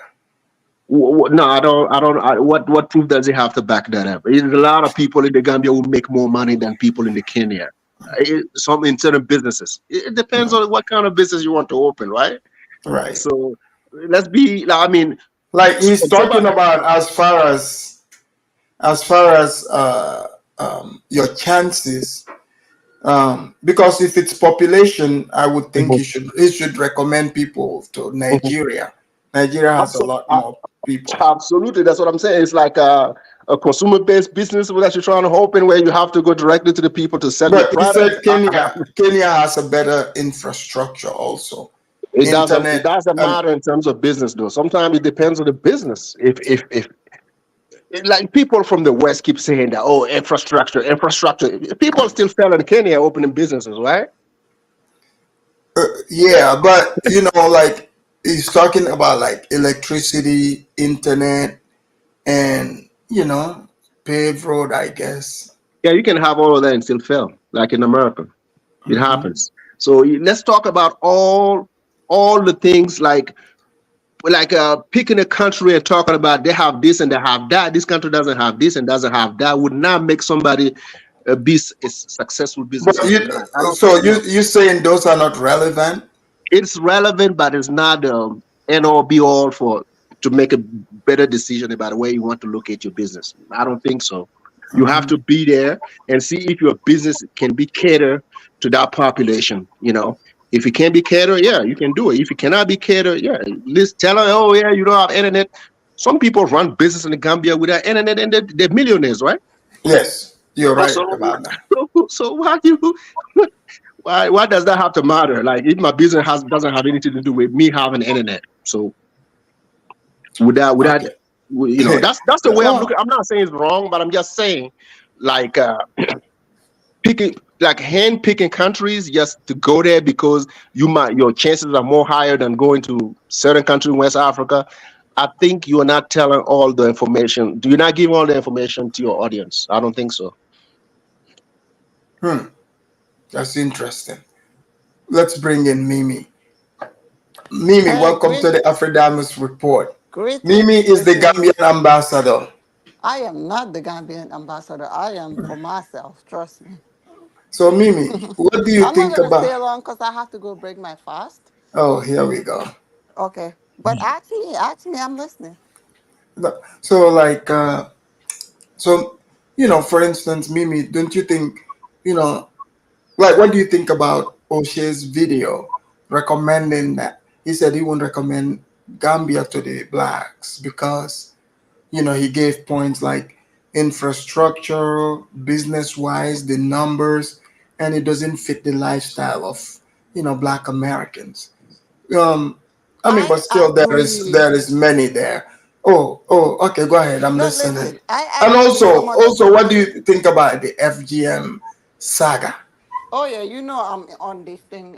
I'm busy fighting that like every day. Oh, But that's another you're protesting. that's another story on a different day. I think we should have like a full topic on that because I Okay, mean it holds. Me, my yeah. tribe, we don't perform that, but I mean I just see it as something that is barbaric, and we have to pass that stage at this point. Them bringing it to back to National Assembly is like we regressing. So, like I said, I'm not going to touch that because that's like a whole different topic. But I think O'Shea is looking at Gambia on a different lenses on what clips that he saw on YouTube and stuff like that. So Right. most of the stuff that he's saying, he doesn't even know. Gambia, like, is the number one country in West Africa that is like business friendly when it comes to foreigners. And you know that the foreigners even take advantage of the locals because of that. And I always wonder why do they make it like a capitalist country like that when we don't have when our people don't have the money like that. But Gambians are consumers. They spend. They live above their means. That's why Right. when I go over there, they think I'm stingy. I'm like, no, I'm not spending. I have properties over there. I rent them to people and stuff like that. But I'm not gonna get my hard-earned money and go spend it on unnecessary things. So when you get there, you exchange your dollars, you become a millionaire. You don't spend it like the guy in the video. You don't like give Afridamus, can people. you believe sometimes I'll go to Gambia and I wouldn't even spend all my money? I will take some of my money and put it back in my bank account. I have my bank in my app. You have to know how to maneuver in that country. And maybe it's different from me because I was born there. And I mean, I came from a middle income family. We're not struggling. So maybe that's different too. I have advantage on that side. But still, if I keep spending money above my means, I'm gonna be poor. And most people over there don't care about that. They have money, they spend it. Like he said, they worry about weddings and birthday parties and stuff like that. When I go over there, I do have good time, but it's not like I'm just gonna go and spend money and spending money like going to weddings, giving all these griots money and stuff like. I don't do that. I just go do my business, enjoy my money with my family, and come back home. That's it. You have to know how to maneuver in that country. Going back to O'Shea, O'Shea don't know anything about Gambia. He just see Gambia on the lenses of the videos, the clips that's on YouTube and But stuff like but that. But the points he gave about market size compared to Kenya and infrastructure, what do you say to that? it is wild for them to compare Gambia and Kenya. I don't understand that. I'm like, why would you even compare Gambia and Kenya? Kenya is like 54 million. Gambia, we are barely 3 million. 3 million people. Maybe the foreigners and other people that come over there even 50% of our population, I would say. Real Gambians, maybe we barely 3 million. You have another maybe 2 million that are not even Gambians that live there. So you cannot compare Gambia and Kenya. I don't know why they're always comparing. I find it very difficult to understand why you Well, even comparing Kenya well, to they Gambia. said going to a place that is familiar. Or maybe, do you think some are running to South Africa because they want to go be next to the white people? I mean, and they can do that. If you think that South Africa or Kenya is better for you, I will even tell you go to Kenya. If you're looking for infrastructure wise and stuff like that, go to Kenya. Don't come to So, Gambia. so, so, Because so, do you Gambia, you think? have Do to you be very think? open minded. So, do you think O'Shea is being is he's hating on Gambia? I don't know. I'm not gonna say he's hating. I don't even know why he always talk about Gambia. I'm like, that's the least country that you should be talking about. Talk about Kenya, Uganda, South Africa. Those are countries that you can sell. What is he talking about Gambia? If Gambia is a country that you either hate it or you like it. If you like it, you like it. If you don't like it, you don't like it. That's just what it is. Oh, Astro said Gambia is a river country where people go after they fake their own death. Oh wow. Well, that's his opinion too. I'm not let's against bring let's bring in Gwe on this topic. worrying about internet people, what they say. Gwe, welcome to the Afrodamus report. Hey, Afrodamas. Hey, everybody. How you doing?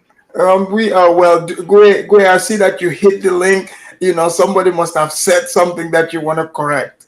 Gwe, what do you want to add to this topic? No, I was going to say that I think I always say to Black Americans, like Yeah, if you're gonna go to Africa, do your research right, because the lifestyle that you live in America is vastly different from the lifestyle you're gonna live in Africa, especially if you don't know the culture in these countries. right, So you got to look at a country that fit your lifestyle because it's completely different by countries. right, When they pick a country to go to, that is not the same as, for example, okay, let's say a Black American over here, their lifestyle is just free, do whatever you want. You know, that's the American lifestyle. Everybody live. So if you go to a country that has structure, you're not going to fit in because there's certain things that you can't do in that country. right. And I think when they talk about business, they mean the infrastructure. Yes, you need infrastructure for you to be able to bring businesses to your country. You know, So you're saying he's got a good point there. Lack of infrastructure is a yeah, problem. yes. And that's not just in Gambia, but in most African countries that are not that's Mhm. underdeveloped. Right, They Especially need the West Africa. infrastructure. They need electricity to be running. You need because you can do business in the dark. It hasn't worked for so many years. and I think in West Africa, what has plagued most of these countries is the same West Africans moving from their no having electricity country to a no having electricity country. Exactly. And African Americans are not built like that. They're not built like that. They cannot Exactly. survive on countries like You that. know. So I think to be honest, I think sometimes Africans like to play naive and not trying to understand like So where you think the Africans don't want to admit it? they don't want to admit it. That's the truth. I mean, if you used to live in Africa and you move to the West, you will understand the difference as long as you live here. Yeah. Those things are needed. Not everything from the West you're gonna adapt, but there are things in the West that Africa needs to adapt to. And So what if you about the lack of money? The man in Gambia in the car that the guy that was no, talking about you money know is what? tight. He didn't read. What they say in America, he didn't read the room correctly. Meaning, he didn't read the country correctly. Because if you know anything about Africa, what you are is money. You go to Africa just to visit. Yeah, By the time you arrive, all they see you as is money. Zongo was right. Like everybody come to your house to beg. Everybody every day that house is packed. The yeah. minute the money start decreasing, the So you next mean they're not there to be friends? some of them you knew, some of them you grew up with, some of them came to see you, but the vast majority of them are just coming to beg. That's all they do all the time. They don't want to do Can I, business. majority of them especially this generation now, they're lazy. They don't Can want I to add my 2 cents on that? besides sitting by the phone to collect Western Union money. So there is nothing you can. No, St. James, it's not your turn yet. No. It's just I give it a turn. It's just 2 cents. I'm just trying to add. That it's like they trying to create a business in Africa is difficult because there's too much bribery that you got to do. Just imagine you have certain amount of money in order for you to go build a hospital in Africa. Do you know how many people you got? That would be difficult. It will be difficult. So that's not encouraging Africans to develop Africa. Because the bribery that you got to go through, all the money you got to spend. There was a man over here that wanted to build a hospital in Liberia. By the time he went through the system and wanted to build a hospital, the amount of money he would have lost, he wouldn't have even been able to just to pay people to develop their own country. Same thing. I knew a Nigerian man that I worked with in the medical field. He wanted to build a hospital in Nigeria. It was hard because Ben kept running into problem. He got to bribe this person. He got to bribe so many red tape. Yes, this is not opening your country for your country to be developed. Africans abroad can develop Africa. If the African leadership in Africa did not so much care about corruption than anything else. But you see, like what you're saying, right? Then that means, like, for example, yes, Gambia might not fit the infrastructure standard for the blacks, but the open market fits them because if you have the money, you can buy and do what you want. Nobody's gonna be in your way. Yeah, but if there's no red tape, if that's not if they go through government, if you go through government, yes, but you can go private. Don't have that kind of money. It's the Indians, the Lebanese that have that type of money. You see, that's another thing. It is sad. It is sad for Africans to sit in their country and allow foreigners to come make money out of you. It's sad. Like, why should the Indian be getting rich off of Africa? Why should the Lebanese? But they are bringing in products and the Africans love it. Africans can do that themselves. No, you're talking about open market. You're talking about open market, and then you complain about the Indians, and we complain about Chinese, and you're talking about open market. So what do we want? Closed markets? Just for Africans? I'm not saying closed market. What I'm saying is there are Africans who can do the same thing, but they're not given the opportunity. No, they're not doing it. No, they don't want to do it. The opportunity Our over leadership, there, unless you don't have the capital. And most the people leadership in Africa, you have to bribe. Go ahead. Let me tell you something in Gambia. The richest person in Gambia is not an Indian, it's a Gambian. He owns a cell phone company. He owns lots of telecommunication in Gambia, Mohammed Jar. He's the richest. And most people would say that he take advantage of the locals. So it's an open market. Anybody that got money, you can just go and do what you want to do. That's just what it is. Right. Afrikaners can agree with me with Mohammed. I was just trying. Control all the market in that country. Any kind of market in that country, that guy have a say in it. Afadamus, I was just trying to add this before I let Zongo speak, right? When we said, when we go to Africa, all people sees money, right? Right. I think, in my own opinion, we brought this to ourselves. Us, the one that live in the diaspora, we the one who did that. So we the one who told them that life is better here in America. We the one who told them we are making money. We send all the pictures and all the nice things that we have here for these people to see. That's why when you go back, these people have that kind of behavior towards you. And when I went back home last year, I kind of noticed that the people, the expectation, they lower the expectation towards the people that live abroad now. To me, in my country, I'm showing it now. It's not like the way it used to be when I used to go home. People come and they try to borrow from you, and so it's up to you. The way you behave. And you want to did you hear the advice that the black guy gave? The advice he gave. He said when he exchanges money in Gambia, he felt rich.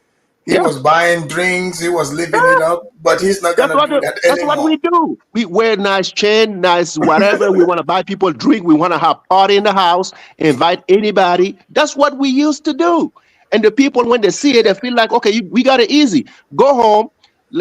Just have one person come pick you up at the airport. Just one person pick you up at the airport. You go home, take a shower, say hi to everybody, take a nap. You will see the behavior will change. You go outside, you pretend you don't even have a wallet.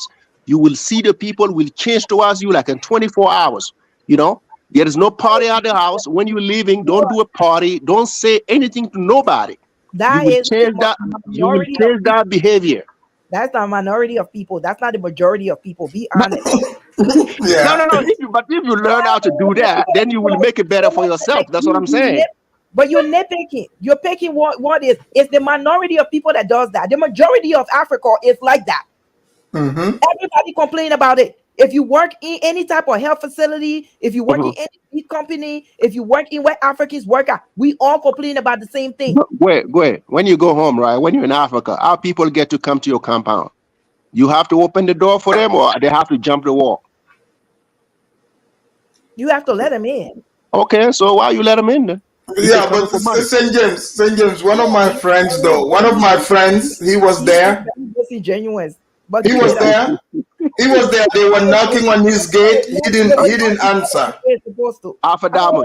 know But they Alphadamus. jumped. They jumped over the Alphadamus. fence. They jumped Alphadamus. in. I know.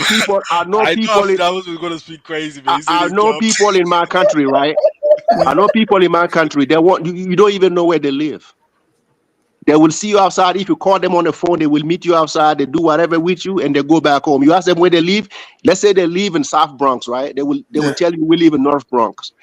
They understood that. You know, they get around it very easy. That's why I want us leaving the diaspora, right? We have to adapt that behavior. You know, because if you feel like, oh yeah, the majority of Africans, no, yeah, you will get to those struggles. You gotta change like not 100%. Don't open your house to people that you don't know. Don't open your house to people who have the tendency of asking So, so, money. so do you That's think a lot of diasporans make the mistake and think they are saving the Africans? Oh man, that will be your downfall. That will be your downfall. They Pretending, better even save themselves. giving the perceptions that you can help them by even talking. Don't waste your time. Don't waste your Well, time there. it's my turn. It's not. It's my turn now. Well, first of all, greetings to you, Afidavus. Greetings to the panel. Greetings to the chat. Right. I mean, like, Greetings to you, Zongo. yeah. St. James was making a valid point, but I mean, a lot like I saw like people dismissing his point. I mean, O'Shea made a point, but maybe he has a standpoint where he's coming from, right? Right. But I mean, the fact that like saying you come from the West has good infrastructure, uh, it's not a deciding factor for you to say like, it's not a good thing to invest.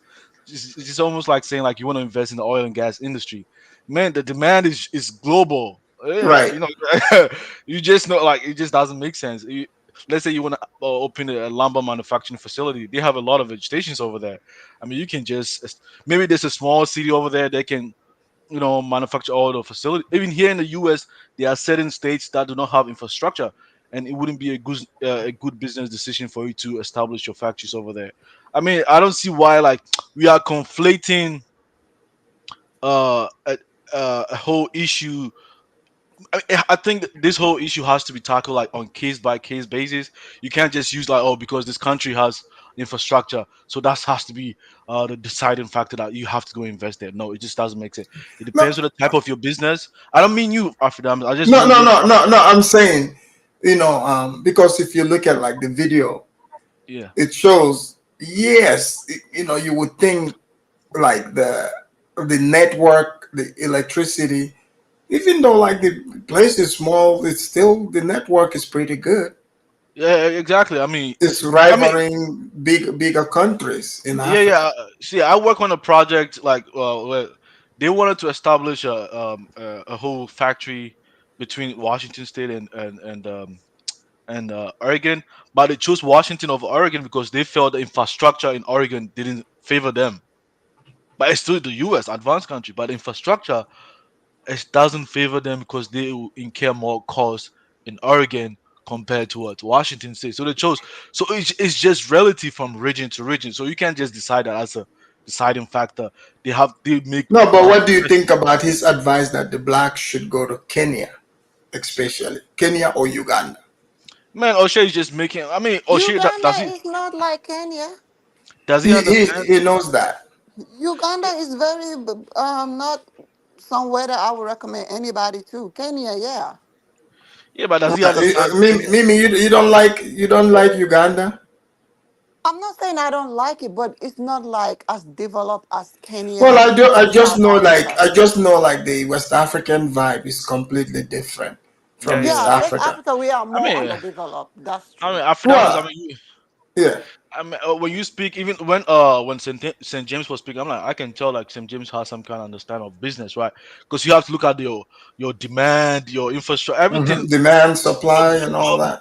based on your business type, not just infrastructure. I mean, if the infrastructure in Gambia suits your business time, why would you have to worry about American infrastructure to Gambia? Like, does it really make sense to you? Like, it's So just so does so what do you think about the guy talking about money is tight?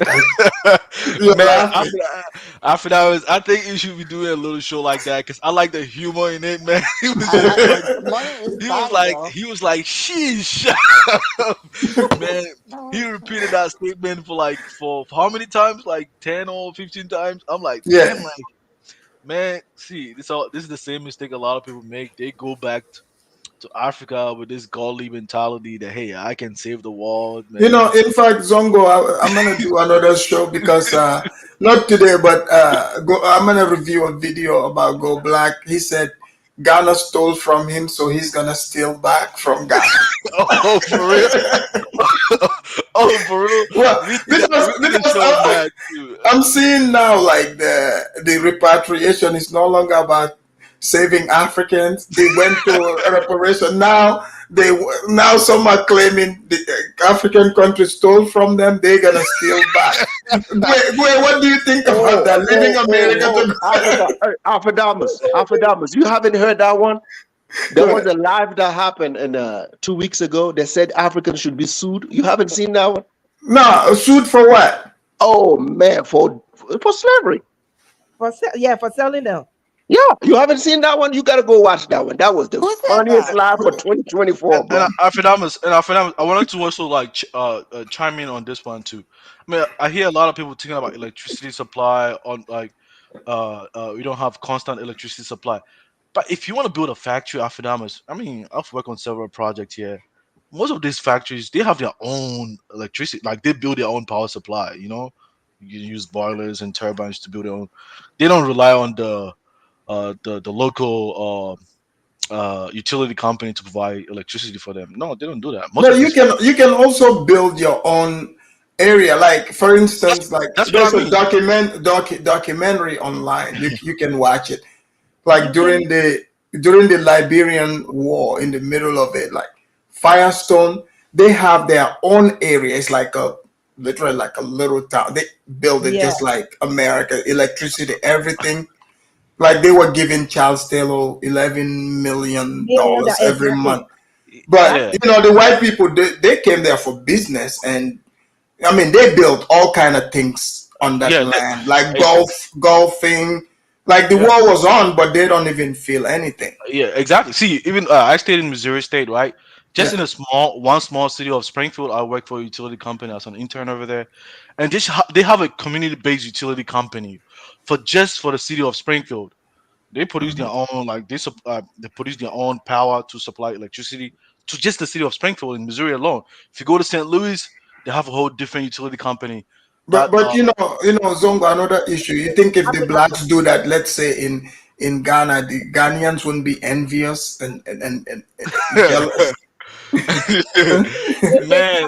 man, that I don't know about. I don't think these blacks, they don't have this kind of mental. I've never seen anybody making this kind of like. You see what you said? Hold on.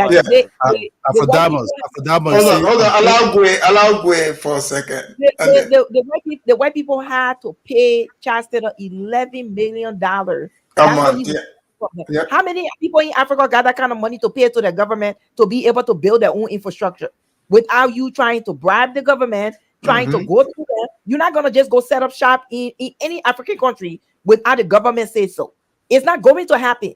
And for anybody to think without infrastructure, you can just Africa will continue to be the way it is until the mindset of Africans change. It's not going to see. It will always be like that. And the people who can benefit will benefit. The people who can stay up there will stay up there, and the majority of them will stay poor. The mindset we get is not for developing Africa. It's always some problem when you come. We're trying to tell Africans there needs to be infrastructure. There needs to be safety in the country for people to come and develop. Bring infrastructure into your country. So if you don't have these things that are just basic safety, light, running water, all the stuff that needs to be there. But great. You're saying that it don't have to be there. Sometimes we have to be honest to ourselves, right? We speak a lot of the times when we speak, we say we don't pay property tax in Africa and stuff like that. But guess what? If you come to this state, this property tax that you pay, that's what they use to make this kind of investment for you guys. Yeah, but who said that? I don't. But you don't pay. Hold on. You don't pay those property taxes, and you take certain things for granted, and you think that's freedom for you back home. Well, that's the infrastructure that you are losing over there. That's the infrastructure. Believe in yourself. After that, but let me just be honest. Sometimes I'm angry because we speak this too much big English from America and all these things. Let's just be honest. Let's just be honest, because sometimes you see. Exactly. I'll go to Nigeria. You see, there are some businesses that boys set up in Nigeria that drive Rolls Royce and everything. These boys will go to a very useless area. Yeah, set up a club business, a restaurant where people come and eat. They will make it so beautiful. They will use their bulldozer to grade that road. It's only when you broke, you'll be looking for government to come and help you for infrastructure. You sabi? I don't know if you know guys that call Obi Kubana chief priest. And this guy started where in Lagos, some useless territory, ghettos. But go to those areas now. The property rocket up. This guy built buildings and everything in 5 years. Now these guys were just riding Toyota not too long ago. Now they're all driving Rolls Royce, all kind of cars and everything. In Nigeria, we don't wait for government to go, oh, this road is bad, I'm not going to put my business there. In that man in America, in Nigeria, who he say want to build hospital in Nigeria, he's a broke man. You have this American useless mentality. Thank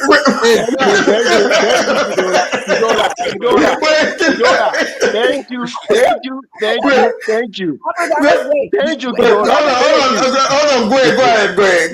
Wants to respond. Go ahead. Let me ask him. How many percentage of people in Nigeria living above the poverty limit? The poverty limit. Wait, I understand. Answer the question. How many? Majority of the people but great, poverty is relative though. No, guys, allow Kidola to answer. Not how many percentage of the people in Nigeria are living above the poverty limit? Majority of people in Nigeria. The government can do their own poverty level, whatever they want to get. Europeans, a footballer, Manuel Monique, build a very mighty hospital in his own town where it's coming from. A huge one. Have to go through the government. Forget if you have money, if you're broke, you complain about the government, right? If you broke, still have to pay. Forget about the bribe. If you're going for business, first of all, you have to have money for damages. You understand me? You must have to have all these things. Even if you go to build a house, put some money for damages. For anybody coming to you see one thing there. If you live, if you think Dagote, hold on. If you think Dagote that is going to Zambia or Zimbabwe to have cement industry is not bribing there, don't forget it, my sister, is bribing there. In everything, you must have money for damages. You must have the money for everything. So you must have a buffer zone. But Kidola, okay, Kidola, that's fine. But Kidola, why not allow the blacks to come in? They don't have to bribe. That could be their reparation for being sold. No, the blacks cannot compete in Nigeria because at the end of the day, they don't have the money. See, not $10,000, $20,000. I don't know how much they're bringing in, Look, you cannot come to Africa with $10,000 or 20,000.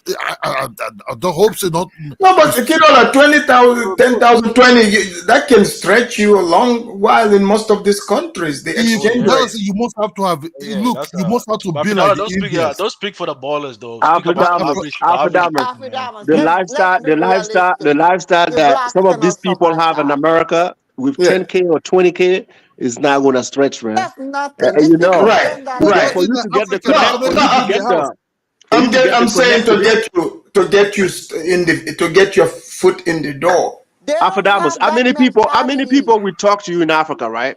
I'm not saying we kind of like luxury stuff or whatever. So can you do business with somebody we just pull with a bicycle just to talk big business?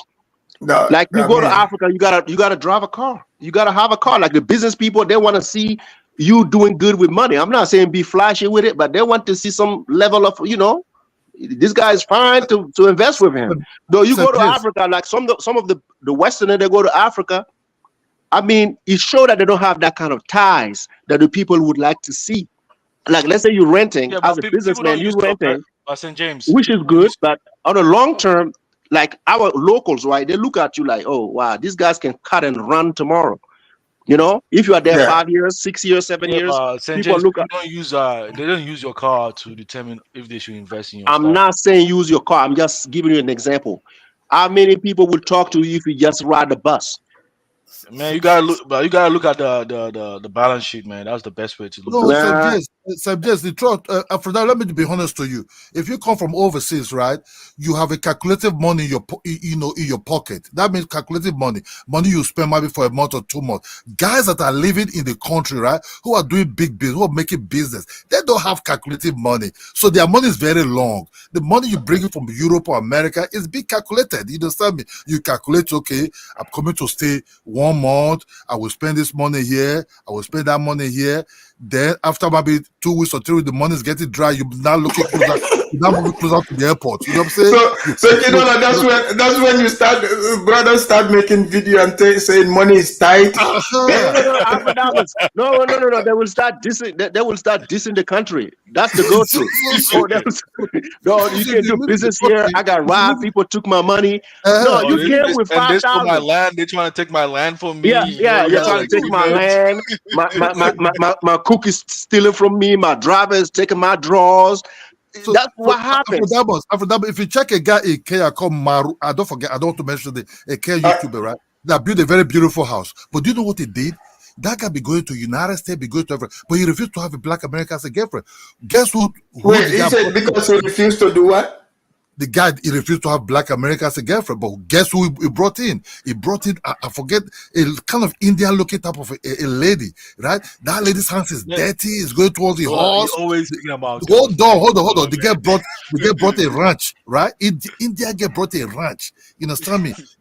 Look, that's what I'm saying. Look, man, this Dutch lady, man. Hold on. I'm telling the truth, Afrodamos. Wait. So the Kenyan guy went for a foreigner. He went for India, looking somebody that he can build a life together. So he's been a seller. What kind of seller? It's interest, business. You understand me? It's business, it's interest. You cannot date somebody, you cannot contribute nothing to your business or to your life. So he didn't get a Kenyan girlfriend or wife? No, because it's his own. Look, in life, you decide what you want in life. You understand me? If you want to be poor, you decide to be poor. If you want to be rich, you decide to be rich. There's nobody who will force you to be poor. If you think poverty is your brother, go with it. You understand me? So what I'm trying to tell you right now, I'm not looking for no poor Nigerian to be so, oh, that man is poor. This way. No, it's not my fucking business. Because I don't want to be there. I'm looking at the people that are on top. Then I want to be like those people on top. What are they doing? That's what I will look at. You understand me? That's what I said. You can never look, if you like marry Indian, marry Chinese, as long the whole thing is flowing in. The cash is flowing in. You understand me? You people are building life together. Nigerian guys marry Chinese women that they do business in Nigeria. Containers, everything coming in. You understand me? You can also, because the girl is beautiful or because it's your country girl, let me marry this guy. Then you come and die in poverty. Like that man is crying. Oh, money is tight here because I don't know who he's married to. You understand me? He got a black queen. He got a black queen. Maybe he's also poor also. You understand me? So both poor people and poor man and itself crying over there. But you know, aren't you married to a white woman? I don't. If I'm married to whatever, that's not my interest. You understand me? That's just my interest. You understand me? You think I'm married a broke ass person, you be crying. Oh, money is tight. They cannot bring anything. I ask you, aren't you married to a white woman? Okay, I'm married to a white woman. The lady he's married. I want to live large. You understand me? Don't skip the question. It's just. Oh yes. I give you answer 100%. Yes. Exactly. So that's why your talking point is favored that way. So be honest. My talking point is not on that way because yes, it is. Yes, it is. If you look, if you tested poverty, I'm not saying I'm born rich. You understand me? If you tested poverty, if you tested poverty, right? All this one say B1, B2. I'm not into that shit. If you test poverty, you allow poverty to be very far from you. You understand me? Yeah. You're now going to call the ballers, the ballers guys. You understand me? Okay, so this is where they rule. This is how you're going to rule. So Kidola, you saying you disowned poverty? I'm not going to be brother to poverty, and poverty is not going to be my friend. You understand me? Go. You better listen. That's like a Christian mentality, man. Look, if I come to Gambia, right? If I come to Gambia, must I be looking for people that are poor? Hell no. You understand me? Listen. The people in Africa are not poor because they want to. Africa is not like America. In America, when you poor, that's a choice because there's so many things that you can do here to make your life better. It's a choice. You're choosing to live that way. Now we're gonna do a diaspora. We're gonna get into the diaspora like war, right? That's different. In Africa, first of all, the mostly war-torn countries, the government is in charge. They do everything. He acting like to say, "Oh, you can just go to Africa, walk through, and just build whatever you want to build. It's just that easy." Those are primitive people. But wait. As a man, that's the way he has to talk to his fellows. You know, like we can't give it to you. We can't give it to you easy. That's not. We can't give it to you easy. It has to. I disagree with. Have you heard about? Go ahead. The New York Kidola said he's not into B1, B2, B3. Right. Okay, he said he's not into all that B1, B stuff. He said he don't want anything to do with poverty. Right, to empower the youth. Can I say to empower the youth? To empower the youth. That's the way you have to talk to them. Get your ass up and go create something. People that are in Africa, they wants to be poor. I just want to make a statement. So with this kind of mentality Kidola has, man, he's gonna tell his whole state. Wait, you say Kidola what? Yeah, most Africans still live in a primitive mind. The way that they think is not developed. Like what do you mean by primitive mind? Like meaning they want white. So are you saying wanting a white woman is primitive? Man, I'm just confused. Hey, let me make this statement. Yeah, I'm not saying that he can be with whoever he wants to be. Wait, hold on. But he needs to be honest from the point that he's talking, when he's talking about the man who wants to marry. Oh, you don't have to marry this. You don't have to marry because you chose to marry outside of your race. Good for you. That worked. Yeah, great. Well, the way I understood it, right? I thought Kidola was trying to say maybe that race kind of empowered the men to become more successful than black women. That's the way it was. I heard it. So maybe you had an issue with that. I don't know why it's taking offense of free. Look, our friends, right? Who have Malaysian wives, right? Who are running what's called fish business or ship. They do this ship business. Look, these guys are bringing ship. They're distributing ships, fish business in Nigeria. They are floating in. There are women. They're all running around. Our friends who married to even to Philippines, you call poor. They are running private schools in Enugu and all those areas. These are people that I'm looking at, and these are my friends. So first of all, why must I be thinking about that person is poor in that corner. Think about that person. You understand me? Yeah, yeah. Or I want to be singing "Money is Tight" like that Black American I guy. would just tell. Wait, you don't want to sit in your car. You don't want to make videos and talk about money is tight in Nigeria. No, because that is crazy. And I say he's a king. You are poor. You talk. You are a king in your own house. You can't even feed your wife. That's you the say, whole okay, your tip queen is that- out. Alpha Damas. Let me tell you something, right? I'm not into like picking race over whatever, right? When I left Chicago and I came to Denver, right? Like 85% of my friends, you stayed in 85% of my friends, they were dating white women. Oh, you live But in the if South you see, Side too? no, they were dating white women. If you see the lifestyle they had, it's not like because they were rich, right?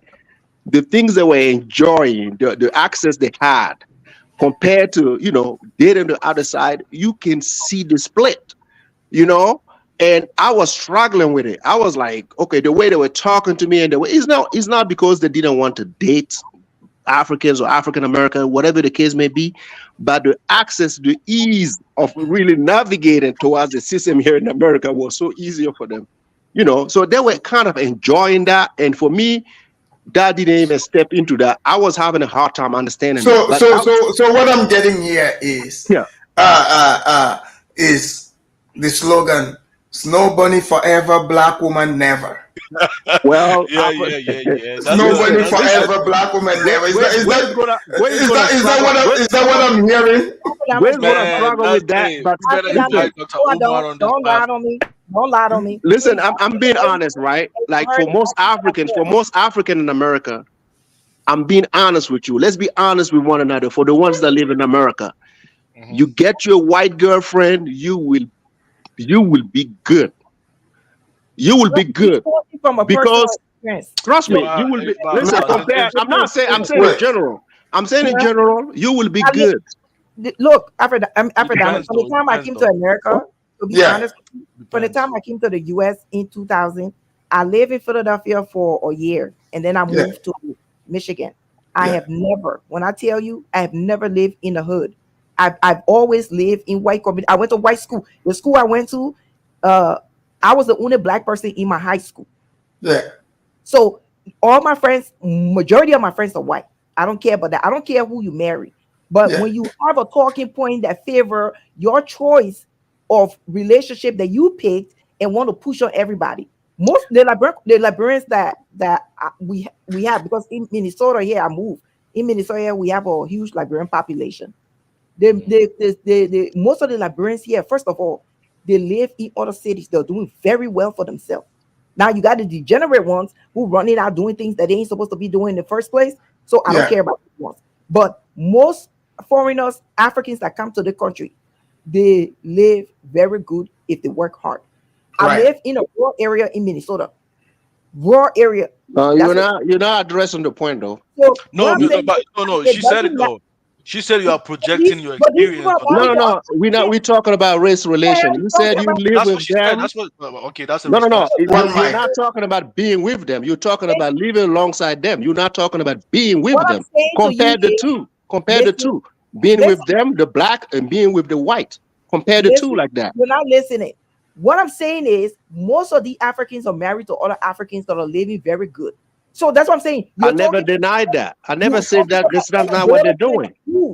So speak for what you like to do. Don't speak for all Africans.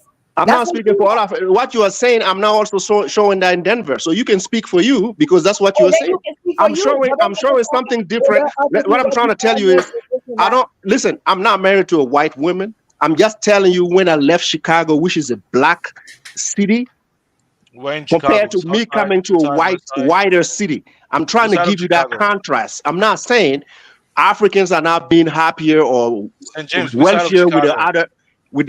I'm saying if some Africans, like based on their experiences, like what they're trying to accomplish here in America, hold on, some of them when they get with white women, this is what they tell me. It's easier for me to do this. It's easier for me to do that. And when I check it, all the things they're talking about checks out. That's what I'm saying. I'm not saying it doesn't happen with black girls. No, I'm just saying all the things that tell me, okay, I'm easy. I was able to do this. I was able to get my citizenship. I was able to start some. I see that when compared to, I'm not saying Africans, compared to certain races, I can see the struggle. I can see the struggle. So, I mean, you're speaking in terms of citizenship point of view, man. No. Listen, only a business. Listen, Afrodamus, having a citizenship is a priority, right? Listen, Afrodamus. Nobody's speaking about your relationship. Listen. I give an example. I give an example, right? A guy from Cameroon, right? A guy from Cameroon. He came here, right? He didn't have a paper. He didn't have his paper. That woman took him and said, as long as you don't have your papers, right? We're not dividing anything by two. I got you until you get that citizenship. So listen, this is the reality that they talk about. I'm not saying I'm trying to make up stories. These women are telling them, listen, I'm not going to make you pay. I already have a good job making $40, $50 an hour. So not to Shaniqua, yes to carry.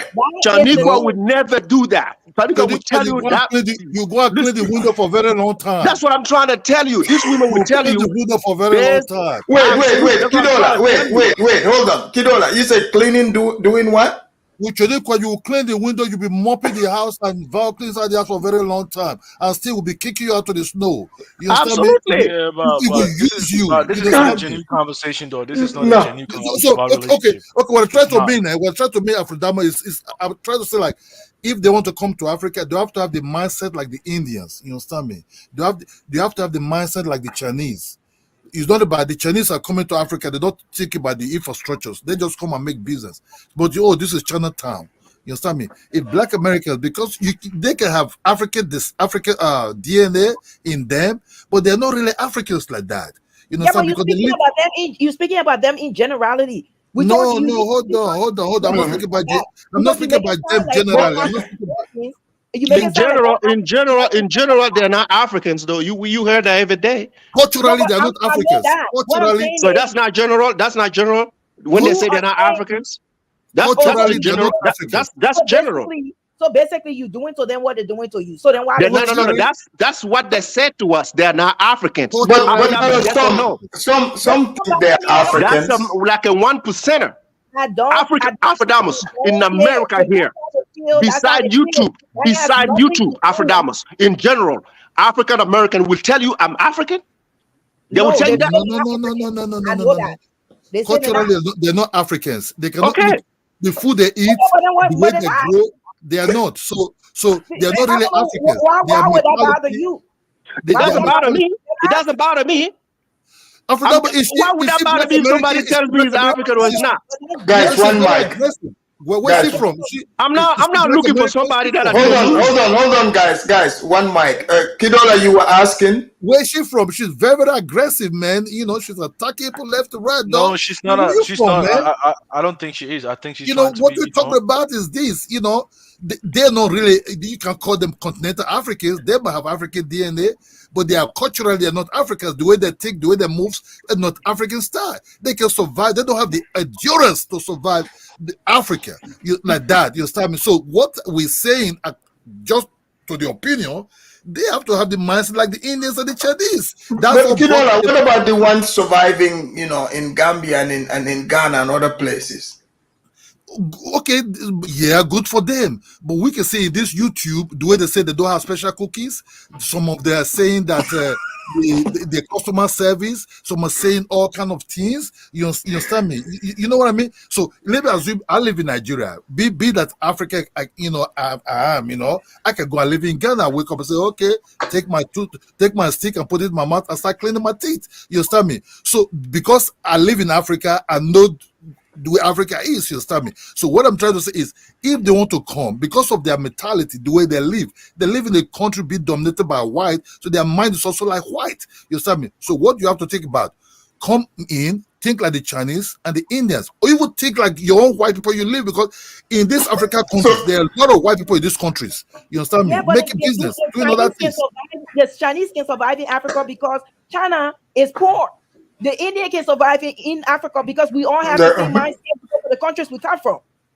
Black Yeah. Americans cannot, because they live in America, is a country that is rich, is a country that they never had to go through any of the things that we went through. So it's different So mindset. why pick Africa? Why if you feel like all They this is can going to pick be an wherever they want to go. obstacles, why are you coming to Africa though? You are not Why telling are you making an issue? people where they can and cannot go. The No, same I'm way you not. can get ass to America, I'm just you asking. can get ass All to that is Africa the too. problem. Why we talk about it though? No, I'm not returning going to returning to Cambodia. their ancestors, their Alpha ancestral home. our people like African history, right? They say we've been all over the world, right? Correct? Right. Do you want to go other places Me? right now? Yeah. Yeah. I've To got. live there, to live there, to live there. No, actually, no. Okay, then. So that's what I'm asking. If you all the stuff that you're talking about in one place, if you Yeah. feel like you can't make it there, why be there? Why be there? Thank you. That's I why. think Thank you, man. that That's why. has nothing to do with that's my problem. That has nothing to do with you though. If that's what they used to do, Nobody's making it about me, you, or anybody. I'm just giving you my opinion. Let them go and try. Let them go see for themselves. Yeah. I think I agree. I agree with Gue on that. I think the black people in America, they should go and see for themselves.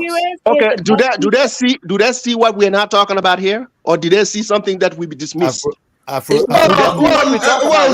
it would be hard. Like most people who've never been, right? It would be hard, but they would have an idea of what we're talking about. But are we hiding as African? Are we hiding it? We're not hiding it. We're just having an open conversation. We are just saying these are the reality that you will face in Africa. So if you're too weak, it's not going to work. It's not going to work. Thank you, Sanchez. We tell people in Africa how hard America is. Like you got to work all the time. You got to do this. You got to do that. They don't believe us. Right. And for that was the Igbo people that came to Gambia, right? The Igbo people that came to Gambia, right? They came there. They complain about the infrastructure. They found an opportunity to start selling pass, right? Car pass. They even went to Burkina Faso. Yeah. St. James hooked me up with one on the telephone, right? They did look for the infrastructure. They set up a business there. If you want a better life for yourself, you have to create that better life for yourself. You understand me? When I don't have a light frequently in my house, I have solar panels in my house. You understand me? Kidola, somebody from Nigeria, if they move to Gambia or other African country, it would be familiar territory. Thank you. Can I say something, Afrodamus, about that? Go ahead. We didn't say that don't come. You can come and see for yourself. But if it doesn't work, just pack up and leave. You don't have to be like don't make a story around it. That's what they did. Why they can make a story? We come here and sit on TV and talk about our struggles in America. Don't nobody be complaining about that. You don't get what I'm saying. I'm just saying that I'm talking about the bashing part of it. That's what I'm trying to say. It's not like that's your hold on. That's your story, right? You go anywhere you go. Hold on. I let you speak. I always let you speak, Zongo. Wherever you go, that's your story. You can document your story. You can speak however way you want it. Nobody's blocking you. Nobody's knocking you from that. But when you start bashing the place while other people have already told you, it's gonna be different that way you used to. That's what I'm saying. Well, they're just expressing their First Amendment right, man. That's whatever that is. Sometimes it's a waste of time because you already know. They don't have First Amendment in Africa. I'm here, go ahead, I'm here, but when don't walk out. No, listen. I just want to say, Zongo, listen. Let me finish. When things don't work out for me, well, are you saying we don't have First Amendment in Africa, like freedom of expression? No, yes, I'm not saying that. Listen, that they has don't nothing to do with it. I believe in people have to tell their but it's story. not expressed as First Amendment, but there's freedom of expression. Can I finish? Okay. This is the thing. Like, if I'm going through something, I am not going to be out there and telling people, like, this is what I'm going through. I have to figure it out. If I cannot figure it out, I'm going to have to go somewhere else that works for me. I am not going to be sitting here wasting my time. That's what I'm saying. I'm not saying don't express yourself or don't tell your story. Everybody have a right to tell your story. If YouTube is a way of you streaming income, hey, go ahead and do it. But like every time it's the same story. It's not gonna help. You coming online talking about how, like you said, your driver took your money. The reason why you didn't make it in Africa is because your dog died. Nobody cares. Who said Those that? are the things that What I'm I'm saying saying. is, what I'm saying is, Afridamus, we saw so many different stories online, and some of them I'm like, go or like you can just go ahead and go somewhere else and figure it out.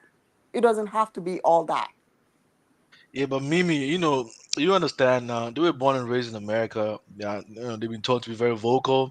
So they're always gonna Life come to was the not media to easy with express. me in America. But the Like, fact that they say it doesn't mean. but Hold I on. figured it out.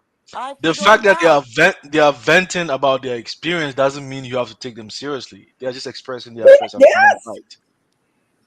I So they are mean, not serious. They are not serious about it. They just I'm making saying, fun of themselves, or I'm just saying, it doesn't mean you It's have to to take a them point no, no, right no. seriously. I'm now. not I'm saying we like, That's what have I to. mean. I'm just here asking we you. go Like again. they're That's making what I'm fun of like. Oh themselves. Lord, here we go I mean, of again. course, man. Zongo, For should me, we laugh? So it's a good thing. So we laugh, right? I don't really care. If No, that's what they I'm saying. vent, So that's okay, so man. I laughing don't wouldn't be care. a problem. Me being here laughing shouldn't be a problem to anyone, right? Since Why we're not not? supposed to Why take would them it be a serious. Zongo, problem? hey, Zongo is not following the doctrine of forever snow bunny, never. No, Alpha In Damas, Zongo's life, Black Queen forever, snow bunny never. Alpha Damas. Zongo is gonna find out like most Africans. He's gonna find out I like think most Africans. I think Look, people should date whoever they want to date. Like people shouldn't care about who you date. You want to date white person, date them. You want to date African, date them. You want to date Black American, whoever, Indian, Asian, do whatever you want to do. Why people care who people sleeping with? Yeah, but if I find out, I make my own decision, though. You get what I'm saying? Just stop it, man. Everybody have What their I'm own saying is, prerogative to Black make their own Americans decision, right? wasn't raised the way we were raised. Yeah. So for us, we're true. We don't carry our problem in the But a lot street. of times we We tend to keep blame it people from at the home. other side, and we don't blame ourselves. You were making all these points, making comparison about this. The snow bunnies are better in terms of this thing, and then when you analyze your what you said critically, you just speaking out in terms of citizenship. The question I want to ask you is, They an shouldn't be African here in the coming first over place. here, You would know? an African over here do the same thing for their fellow African? No, they don't do it. In the Ghanaian community, Uh, nobody does it listen, because listen, listen, they listen. know that you want to exploit them. They Zongo, know that. So Zongo, Yeah. Zongo, it's Zongo. just being First of smart. all, the way we interact like men and women in Africa, the way we interact in Africa and the way we interact here is totally different. You're talking about two different African in America. They would interact with you differently. Like I talked to a Liberian girl, she would act brand new. She would act like the way she perceives things in America. So you cannot have the African element here like that. You know what I'm saying? Unless you are in their community. So technically you will be around your own folks. If I go to a Ghanaian, the Ghanaian will perceive me as something like, I'm different. They will see You the have to, African part of you me, know, but they will be like, hey man, this is America. That's the way we're gonna treat you here. yeah, but So you have to chastise them too. Don't just limit it to no, no, just no. the black. Listen. The community here in America, in Denver, Colorado, what I'm trying to tell you, the black folks, most of them, like I didn't even tell you that, most of them were Ghanaians. Ghanaians are dating white women like nothing so, here in Colorado, in Denver. so the Ghanaians love snow bunnies, huh? Oh, It's of not course they just do. A lot of them here. it's not just Ghanaians, it's most Africans. Let's be No. honest. They got no. Yeah, Alpha even Mr. Alpha Killer Damas. left, You man. know, why I'm telling Ghanaians are having it good over here. I'm even asked if I'm Ghanaians by these women. They ask me because we look about the same. Every time when they see me, oh, are you Ghanaians? When I was in Chicago, they were asking me about if I'm Nigerians. So it depends on where you go. So Yeah, you're right. yeah, Yeah, because Chicago, there's a yeah, lot of Nigerians there. That's why I was right. They asking where you ask me, stayed in Chicago. yeah. They ask me, why are you Ghanaians? Did Because you stay in the Ghanaians, South even the Side? Ghanaians, South Side, they there's a don't lot they of don't Nigerians speak to them. They don't even talk to Ghanaians women. I've been around them. They don't even talk to them. So it is Gongo. They you don't know, talk to them. it's funny how you tribalism is heavy in Africa, but you expect after they live in Africa for so many years, you expect them to come to America and then change that. That will never change. The Yeah, same but tribalism in wait, Africa even though I was speaking is that, the but same thing the you bring black to women over America, here, and man, it's they the just same way, the except you black are women over living this, in a they're a different little crazy, community. man. You can't take them That's the seriously on thing. that level. I don't live in an African community. Never have, never will. Yeah. No Kind of talk. distance. I just never will. Well, You never will. You never will do what, Gwen? I can't live among them because I like for my thoughts to be challenged. I want You're to right. listen to what other people have to say. I don't want to be in a community where all things Even the same the way. FBA, the FBAs will always challenge you too. You mean Gwen? You don't want to say. You don't want to say something, and they are like, "Oh, Yes, I ma'am. can't believe you said this." Yeah, Oh my exactly. God. We're gonna call your mama. They're always offended. They're always offended over stuff. Like, I don't really care what anybody has to say about Africans and this and that. Like, if you say something that is derogatory to our African, I would challenge you. You Right. know, I would let you know what it is and let you know that what you're talking about is not true. But I would let you know right there. Like, I'm not a person to leave and then like be like, oh my God, I can't believe they were saying that. No, I'll let you know right there and move on. I'm not Now, gonna a community is created of so many people. But You St. saying James, why that do you you don't, carry like you don't, you don't. St. James? Why do you carry like Burkina Faso on your back? I don't do that for Ghana, man. I don't get. If No, no, no, somebody no, no. goes there My, for my Ghana, man, story, you Zongo, don't my Ghana, man. story, Zongo, my I'll story. even pour like a fade Zongo, on them, Zongo, man. Zongo, Zongo. Let me tell you something. Let me tell you something. My story and your story are two different stories, right? Yeah, right. What your country is going through and what mine is going through are two different stories. So you got to understand where I'm coming from with this. So No, no, understand that just I'm talking in terms of like we're coming from the American difficult experience. times. No, no, no, exactly. no, no, no. That's the way I speak. You should I'm glad understand that what you're Black saying that. Americans The are way I talking about. speak has a lot to do with the state of my country. That's it. It doesn't have anything to do with anything else. So It's like so Freddie most Group and I know this, right? Most African women, right? When we talk St. about James. African community, they always say they don't want to be part of it. So you are generalizing people, right? Again, when you talk about a community, No, she community didn't is say made of that. no. She said I don't stay in Africa. I That's what don't she said. live. No, she just I doesn't don't say like. I don't She live doesn't for like some. app. I said I She don't doesn't. live. I know She English doesn't is connect with difficult for the some of mentality y'all. of certain I groups. said Guys, I what? don't live. Listen to the word. So what's One mic. the mentality in an I African community don't though? live in the African community. I didn't say There I is didn't no eat. African community where you can pick to live. Like, we call it African community, but there's no proximity. Like we are living Well, in this community. Like, guess what? Guess Let's what? be The African community is in existence here. It's like different countries. right. Welcome to the African community. Yeah, you're right. hey. Gwen likes to be challenged, so she found her African community Hey, here. let me tell you one thing. See, even when I was in Illinois, I contacted the Ghanaian community, and even the community is even fragmented. Man, it's based on tribes actually, man. Yes. And I could even What? locate my tribal. I'm Tribal like system. I'm like, what about me, man? Who should I It is connect with? very tribal Zongo, again. Zongo, you One got a thing point, about right? Gambians that I'm Yeah. gonna give: when we So abroad, it's we just a don't think farce to about me. tribe. Like If we Absolutely, want we to don't. move, we do it. We But when don't. we are the Gambians, Hold we on, don't guys. think about Allow Kidola to say something. Let's just be honest. She said she cannot live among his African community or Liberia community, right? Yeah. Then she lives close to the white, right? Then she's I not do. in that. Because what if she asking? Oh, you married a white woman, right? He made sure she pointed that out, right? Yeah. So what I'm trying to say right now, if you broke, that's when you start playing tribalism. You understand me? If you broke, Broke people, huh? yeah, broke people play I agree. tribalism. You understand me? If you're rich, if you have money, you don't play tribalism. You Right. see, in Nigeria, Yeah, right? but I work for my money. In What are you talking Nigeria, about? right? You will see Hausa man with Igbo man, but they don't like each other in terms of politics, but they will be making business together. They are best of friends, eating together, right? What I'm trying to say is this: it's not that you cannot have anything fun, but life is how you want to pick the life. You understand me? Every life you see is interest. Why I talk about Nigerian people marrying to Chinese, they start bringing container of their business to Nigeria to do business. That Chinese woman married that guy because he's looking for it's the interest. But you see, Kidola, shouldn't the That's like Nigerian men marry the black women so they can bring the American goods there? is that an They don't have opportunistic no, marriage? forget them. These people don't have nothing. Hold on, Zongo. Look, Kidola, you say what? You let see, me. that's I've told you a lie. most That is a lie. African black Americans are the hold richest, on, most black richest American black women that people are in the coming to world. Africa, they are the rejected ones. These are women with 5, 10 children, women that have never been say hello to for more than 10 years, coming to Africa to play a superstar. You understand me? To Wow, some of that's these, mean. Kwame and all these folk Like I boys can't believe in like you talking Africa. about Black Americans You like understand me? they You are understand? monolith.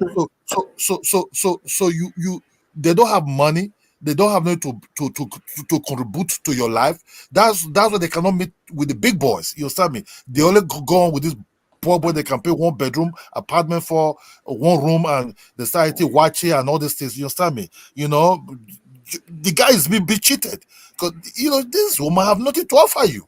You say, why you dancing with somebody that's already been rejected in the United States? Now he's not coming to Africa to come and look for love because they told in Africa, oh, just come to Africa. Africa boys will like you a lot. You see me? If you really know them, you don't even go close to them. You understand me? Are Why you must you talking dance with these about people? are you You know what I'm talking saying? about the degenerate Kidola, what do you or think you about talking about Michael and black Angela? people? 90 Day Who? fiance. What do you think about Michael and Oh, Angela? Like Michael, Michael, Angela be hold abusing on, hold on, hold Michael, on. Michael chasing is Michael. look, Michael is You two. see? Don't you see, That's what don't you people see, need to be jealous of. You see the kind of no, women don't he you see sees Michael, don't you see Michael run away? Don't you see Michael run away? When Yeah, Michael come to Michael the run United away States, because he took off. Angela is like those white trailer No, we white not no people. the Michael. Michael was desperate in Nigeria, right? He lived in Nigeria. He was desperate. He's a poor guy. He found I think somebody. I don't know what he thought in his mind. Then when they come to United States, wow, man, this is a mad woman. Michael, the other Nigerian guy said, just run away. Don't worry. We'll look for better person for you. Angela Forget this was That's what lady. beating both of Michael them do. ass. Stop it. Stop Afrodamus. it. It's not just So did Michael. they find Michael? It's not just Michael said, Michael No, after them. Africans were putting justice for Michael all over That TikTok.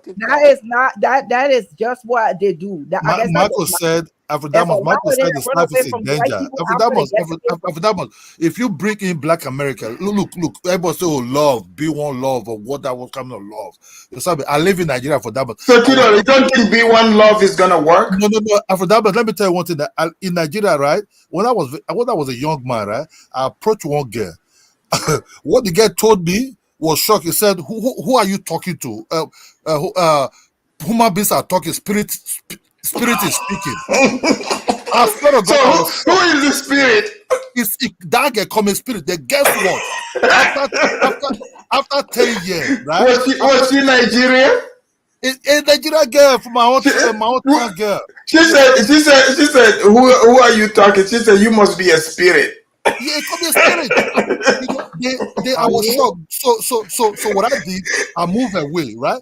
After 10 years, maybe 12 years, they saw me in the church. You understand me? She saw me coming out of at that time they call it beast. In Nigeria, call it beast. It was S350 Mercedes Benz. I just came from Europe at that time. You understand me? This same guy came to road to me and said, "Oh, brother." Then my wife was up by my side. I look at her. Wait, your wife, you came with your wife? My wife was by my side at that time. You understand me? My wife was with me. Then I look at this girl. I look at her. I said, "This is not this girl that come in spirit." I push her to one corner. I said, "Get the fuck out of my side." You pushed her away? I push her away. Get the fuck out of get her out of my side. You understand? Man, you have to go and relate to your interracial babies now. That is crazy. We had one bad experience. No, it's not about bad experience. It's not about. I'm not speaking. That's what he went through. That's what he went through, and we need to hear it too, right? Not generalize it. The thing is, we don't what I'm want them trying to tell you, generalize Afrodamus, us. is We shouldn't do Afrodamus, the I'm same trying for to tell them. you is this, I don't care if you're black, if you're white, but Yes, you do. this Yes, world, you do. this world we live in, right? This world we live in. Don't just go and dance a dance because you can dance a dance. Before you dance a dance, you have to check if I dance this dance, what's my benefit of me dancing this dance? You understand me? You understand? So what I'm trying to say is this: to be honest, you can be with anybody, you can be successful, you can be anybody. It doesn't mean you have to be whatever it is, but you almost have what is this person in your life? Not, I don't want to hear your slangs.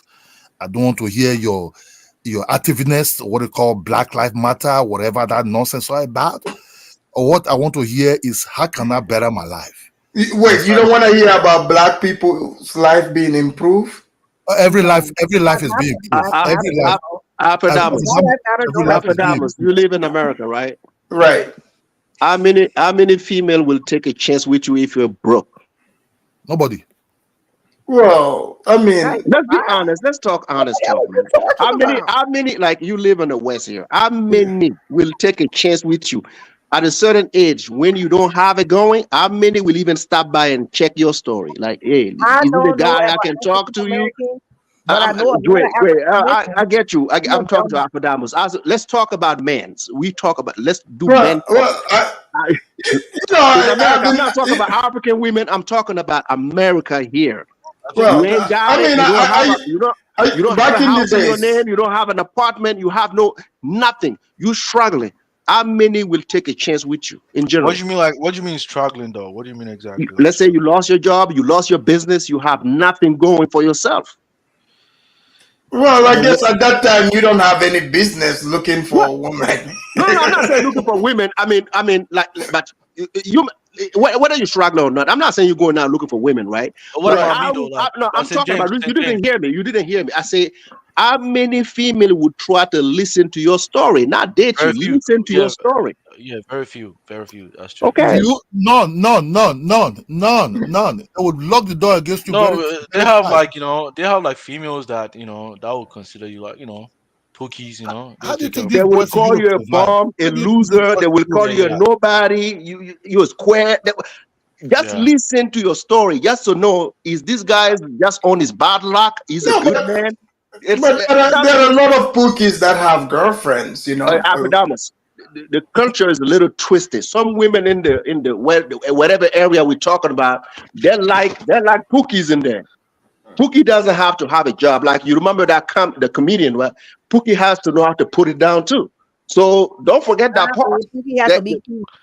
yeah, Most of Yeah, yeah. he has most to of be the cute. Yeah, cookies he that has to the be black cute. Yeah, you're community, right. He has to be cute. they're Yeah, they very have to be handsome. cute. Sometimes they have to be good at rolling the blunt. They have to listen. There's a lot of Yeah.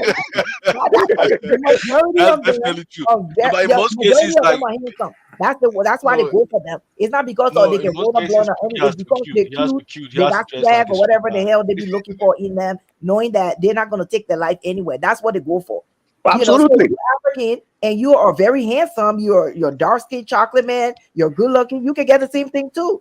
But if Forget you're it. not, No, It's not going to no, no, happen. no, It's no. not You going to don't happen. It's not listen. going to happen. When I say listen to your story, right? It's not like a one night stand or being around you. Build with you. That's what I'm saying. Listen to your story and try to pick these guys as someone I want to build with. This relationship that we see, like the guy is cute and he has no jobs, this relationship is gonna fade within the next 3 years. Pookie is gonna go to a different girl that has a better job, where they can get more money. That's the situation that happened in this situation. These guys, they're Yeah, not but loyal to these women. man, A so Pookie, a Pookie is not loyal to one woman. He will never do that because he will have to get 3 women so he can get more money out of the 3. He yeah, will but use his technically cute. speaking, when I came to the state, I might be considered what is like pookie too, because I didn't have money though. I was working. Zongo, I was Zongo, selling sandwich. I you're didn't have not no car. listening. So These yeah, women Zongo look at he was working at the sandwich place. so I Abradamus, was an taking the African Greyhound guy, bus. an I was taking African Greyhound guy, bus, man. Zongo, Zongo, I had no car. I was walking. African I walked to campus, man. So African guys work at 99-cent store and they got baddest girl. You know why? Because these girls listen to their story. They know where they're going tomorrow. That's what I'm trying to tell you. oh, okay, It doesn't matter where they work. These women take the chances. Like, oh wow, he's doing 99-cent store. He's working here making $7-9 an hour. But guess what? At night, where is he going? Trade school, learning a trade, doing yeah, something for yeah, themselves. you're right. You're These right. You're women right, are bro. smart. They Yeah, listen okay. to your story. Not, Where you not go? a woman, not a woman that will be looking at your feet. If you have Nike shoe, a Nike cap, a Nike t-shirt on, they will say, oh, Yeah, you wow, have a this guy point is though. cute. You have a point. It's I get somebody you. that will listen to your story and think, man, maybe I can do something with this guy. I can push him up a little bit. I can clean him up. I can push him to do some studies. I can be in his bag. I can gain the reward maybe within 5 years. You start, what that was within And 5. that's why I always talk about this slow bunny. Those That's are the chances they why. give to those guys. You get my They point? listen to the Somebody that stories. will clean you But up. You no, but understand? okay, St. James. I mean, you're speaking from an anecdotal experience, right? Yeah, yeah.